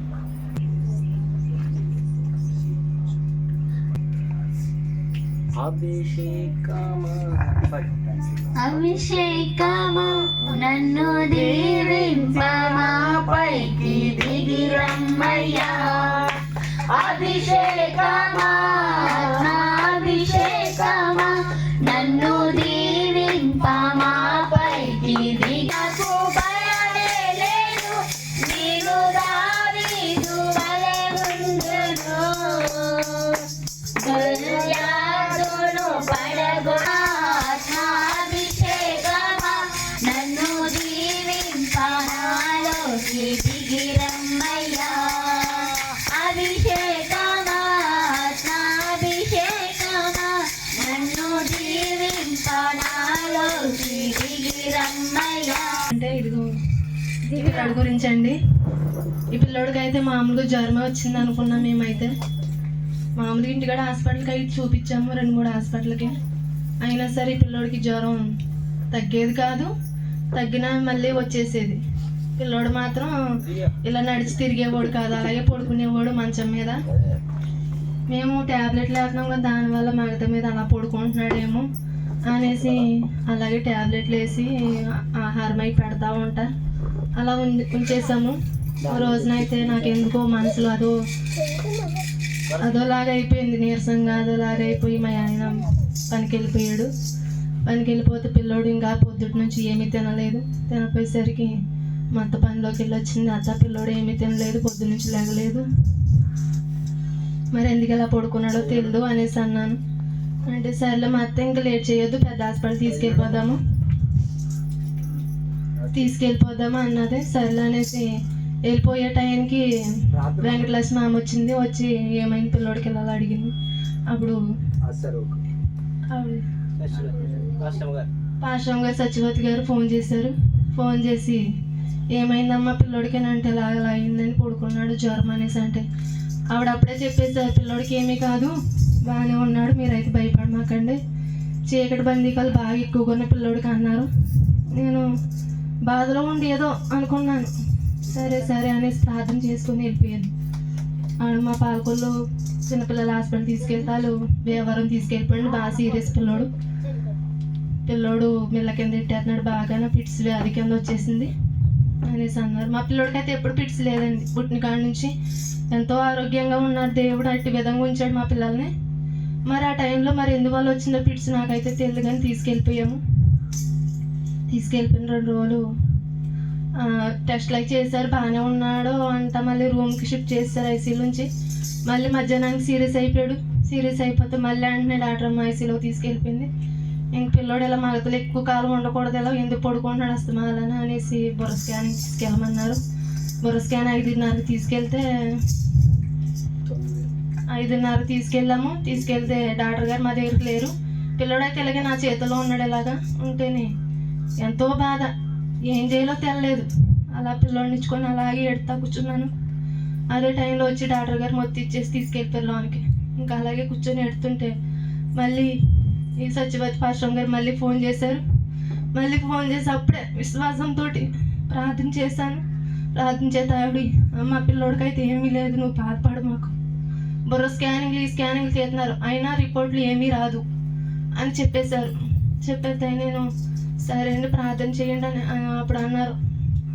నువ్వు ఐసీలో తీసుకెళ్ళని పిల్లోడి దగ్గర మోకరించి, యెహోవా తండ్రి నీ కృతజ్ఞతాస్తుతులు చెల్లిస్తున్నాము, చిలకంపాడు వెళ్ళి ఇలా సాక్ష్యం చెప్తానని అనుకో, నీ పిల్లోడు ఆదివారం లోపల లేచి కూర్చొని ఉంటాడు అన్నారు. మరి దేవుడు ఎంతో గొప్ప కార్యం చేశాడు నా బిడ్డపై. ఆ ఒక్క మాట విన్నాను ఆ ఫోన్లోని. నేను ఇంక అదే విశ్వాసం, నేను నా భర్త అదే విశ్వాసంతో పిల్లోడి దగ్గర కూర్చొని అదే ప్రార్థన, అదొక 2 మాటలే నా నోటంటూ వచ్చి ఇంకా అలాగే ప్రార్థన చేసుకుని నా భర్త ఎంతగానో బయటకు వచ్చిన ఆవిడ ఫోన్ చేశారు. ఏమన్నారు ఏంటని అడిగేదాన్ని అస్తమాలన. మా ఆయన అయితే పిల్లోడికి అయితే ఏమీ కాదంట చెప్పారు అనేసి నేను ఇంకా ఆ ఒక్క మాటని ఇంకా డాక్టర్ల మీద అసలు ఎవరి మీద విశ్వాసం ఉంచలేదు, దేవుడి మీద. ఆవిడ మాట వల్లనే దేవుడు నమ్మకం ఉంచి దేవుడు యందు విశ్వాసం కలిగి ప్రార్థన చేశాను. ఐసీలో ఉండి దేవుడు ఆదివారం లోపల నా బిడ్డకి స్పృహ ఇచ్చి లేచి చూసి అమ్మ అనిపించి తిని బాగానే ఉన్నాడు. మరి దేవుడు పునరుద్ధాన జన్మ రోజు నన్ను నా బిడ్డను ముట్టి స్వస్థపరుచున్నాడు. దేవుడికి ఏమి ఇచ్చి రుణం తీర్చలేమండి. నేనైతే నా భర్త, మరి దేవుడు మా ఇద్దరి పట్ల ఎంతో గొప్ప మేలు చేసి ఉన్నాడు. ఈ చిన్న సాక్ష్యం దేవుడు దీవించును గాక.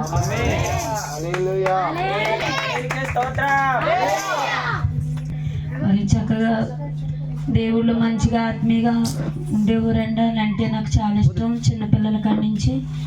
మరి అలా శోధనలో ప్రవేశించుతారని ముందు 2 రోజుల ముందు వాళ్ళ కుటుంబాన్ని నాకు చూపించాడండి. మరి మా అక్క ఏడుస్తుంది పిల్లల కోసం. ఏడుస్తూ ఉంటే నేను ఎందుకో అనుకున్నానండి, అదేంటి వాళ్ళ పిల్లల కుటుంబం నాకు ఎప్పుడు రాలేదంటే వాళ్ళు ఏదో ప్రమాదంలో పడబోతున్నారని ఆలోచించానండి. ఆలోచించి చూద్దాం దేవుని కార్యం ఉంటే జరుగుతుంది, ఏదో ఏమైనప్పుడు ఇక్కడ ఆ ప్రాంతంలో ఏం జరిగినా నాకు దేవుడు చూపిస్తాడని అనుకున్నానండి. ఫోన్ చేశారు. మా అక్క కిక్కిలి పెట్టి ఏడుస్తున్నామనండి పెద్ద ఆవిడ. ఎందుకు ఏడుస్తున్నావు అక్క మళ్ళీ నేను అడుగుతుంటూ ఏడ్చేస్తుందా, నాకు పిల్లోడు కావాలి అంటూ ఉంది. నీ నోటిని ఏ మాట దేవుడు ఎత్తాడని ఎదురు చూస్తూ ఉన్నాను అని ఏడ్చేస్తుందండి. అప్పుడు నేను అన్నాను, మన నోటి నుంచి ఏమీ మాట లేదమ్మా, దేవుడు ఏది ఇస్తాడో ఏ వాక్యం ఇస్తాడో ఆ బిడ్డ పట్ల వాళ్ళని చూపించాడంటే కార్యం ఉన్న మళ్ళీ చూపించాడని మరి ప్రార్థన చేసి వెంటనే నేను పనికి వెళ్ళొచ్చి వెంటనే మరి ప్రార్థన చేశానండి. దేవుడి మీద నమ్మకంగా ఉన్నానండి. నేను ఎలాంటి రోగస్తులకైనా నమ్మకంగా చేస్తున్నానండి. అందుకే దేవుడు తక్షణం ఈ కార్యం చేస్తానంటే రెప్పపాటుగా లేపి కూర్చోబెడుతున్నాడండి. అయితే దేవుడు ఆ సమయంలో ఫ్రాన్సిస్ గారు మనకు ఉపవాస ప్రార్థన నిర్మించారు. ఇంకా ఆ రోజు నుంచి ఇంకా స్టార్ట్ అయినండి ఉపవాసాలు. వాళ్ళ దగ్గరికి వెళ్తాక లేదు, ఇటు దేవుడు పని చేయాలి. వాళ్ళు ఏడ్చేస్తున్నాడు, మా చిన్నమ్మ అని చెప్పి ఏడ్చేస్తున్నాడు, అమ్మ అని ఏడ్చేస్తున్నాడు. ఆడ బాధ చూడలేకపోతున్నానండి నేను. అయితే ఒకటే అనుకున్నాను, ప్రభా నీ పని తర్వాత ఏదైనా చేయాలి, 3 దినాలు ఉపవాసం చేయాలి కనుక నువ్వు కార్యం చేయతండి అని ఇంక నేను ఫాస్టింగ్లో ఉండి ప్రార్థన చేస్తా. మరి కొందరు వెళ్ళిపోయారండి ఫాస్టింగ్లో ఉండి. నేను ఆ నైట్ అంతా తెల్లవాళ్ళు కూర్చున్నట్టుగానే ఉండిపోయానండి. ఆ పిల్లోడి గురించి నాకు ఆ పిల్లోడు కనపడాలి, తేటగా చూపించాలి, వాళ్ళు క్యానింగ్కి వెళ్తాను అంటున్నారు. ఆ బిడ్డలు ఏ రోగం లేదని చెప్పామని ప్రార్థన చేస్తే పిల్లోడిని నా దగ్గరికి తీసుకొచ్చేసాడండి దేవుడు. ఆ ఎన్ని పోసను మొదలుకొని డాక్టర్లు వాళ్ళకి చెప్పారా ఏమీ లేవండి. పిల్లోడికి అన్ని కిడ్నీలు కానించి దుమ్ములు కానించి ఎన్ని పోస కానించి ఆ పిల్లోళ్ళు ఉన్న ప్రతి అవనివులని నాకు ఇక్కడ ఆ పిల్లని కూర్చోపెట్టి చూపించాడండి. ఏమీ లేదని చెప్తున్నాడండి నాకు దేవుడు అండి. ఇక్కడ నాకు ఒకటి పట్టుదలండి, చెప్పను ఏం చేస్తానన్నమాట ముందు చెప్పను. ఆ వ్యక్తి తిరిగి వచ్చి సాక్ష్యం చెప్పేదాకా నా వాళ్ళు ఒక ఆవేదన, ఒక దేవుని నామం ఘనపరచపడాలని, దేవుని యందు ఈ రక్షణ భాగ్యంలోకి రావాలి అని ఆశ అండి. వీళ్ళు చెప్పే సాక్ష్యము కొందరికి మారు మనసు కలగాలన్న ఆశ, నా దేవుడి మాట ఘనత రావాలన్న ఆశ అండి. అలా అందరూ వెళ్ళిపోయారు. నేనైతే 6 గంటల వరకు నేను దేవుని మొరపెట్టానండి. ఆ బిడ్డ గురించి మొరపెట్టాను. కొందరు వెళ్ళిపోయారు సంఘస్థులు 12ంటికి, కొందరు సంతకాడు చెప్పాను, ప్రార్థన చేశారు. తెల్లారుచాముకి ఇంకా వాళ్ళని బాధ పెట్టకూడదు, 3 రోజులు కూర్చోవాలి అనేసి పంపించి మరి ఆ తీర్మానం మరి నేను ఒక్కదాన్ని కలిగి దేవుని మొదలు పెట్టానండి. ప్రార్థన మరి నాకు చూపించాడండి ఆ కుటుంబాన్ని. నీవే ప్రార్థన చేస్తామని చెప్పాడండి, అలాగే చేశానండి. ప్రార్థన చేసాడు. మరి ఏ వివాహం మరి ఘనంగా జరగాలి, మరి నరుడు ఒంటరిగా ఉండటం నీకు ఇష్టం కాదయ్యా, ఈ వివాహం ఎంతో ఘనమైనదని మరి ప్రార్థన చేసి ఉన్నామండి. మరి దేవుడు ఏ గల్లిమిల్లి జరగకుండా ఏ ఆటంకం లేకుండా మరి అంత సకరంగా యాకోబు వివాహం అని ఎంతో ఘనంగా జరిగేలాగా మరి కృప చూపించున్నాడండి. మరి ఇలా జరిగిందంటే అంత దేవుని చిత్తమేనండి. మరి మందైతే ఏమీ లేదండి, అంత దేవుని కృపలోనే జరిగిందండి. మరి దేవుడికి ఏమి ఇచ్చి ఇక్కడ రుణం తీర్చుకోలేమండి. మరి సేవకులు చేసిన ప్రార్థన పెట్టి, మరి అయ్యగారు చేసిన ప్రార్థన పెట్టి మరి అంత దేవుడు అంత కృప చూపించి మరి ఈ వివాహం ఎంతో ఘనంగా జరిగించినందుకు దేవుడికే మహిమ కలగాలని చిన్న సాచుకుని దేవుడు దీవించి ఆశీర్వదించిన కాక.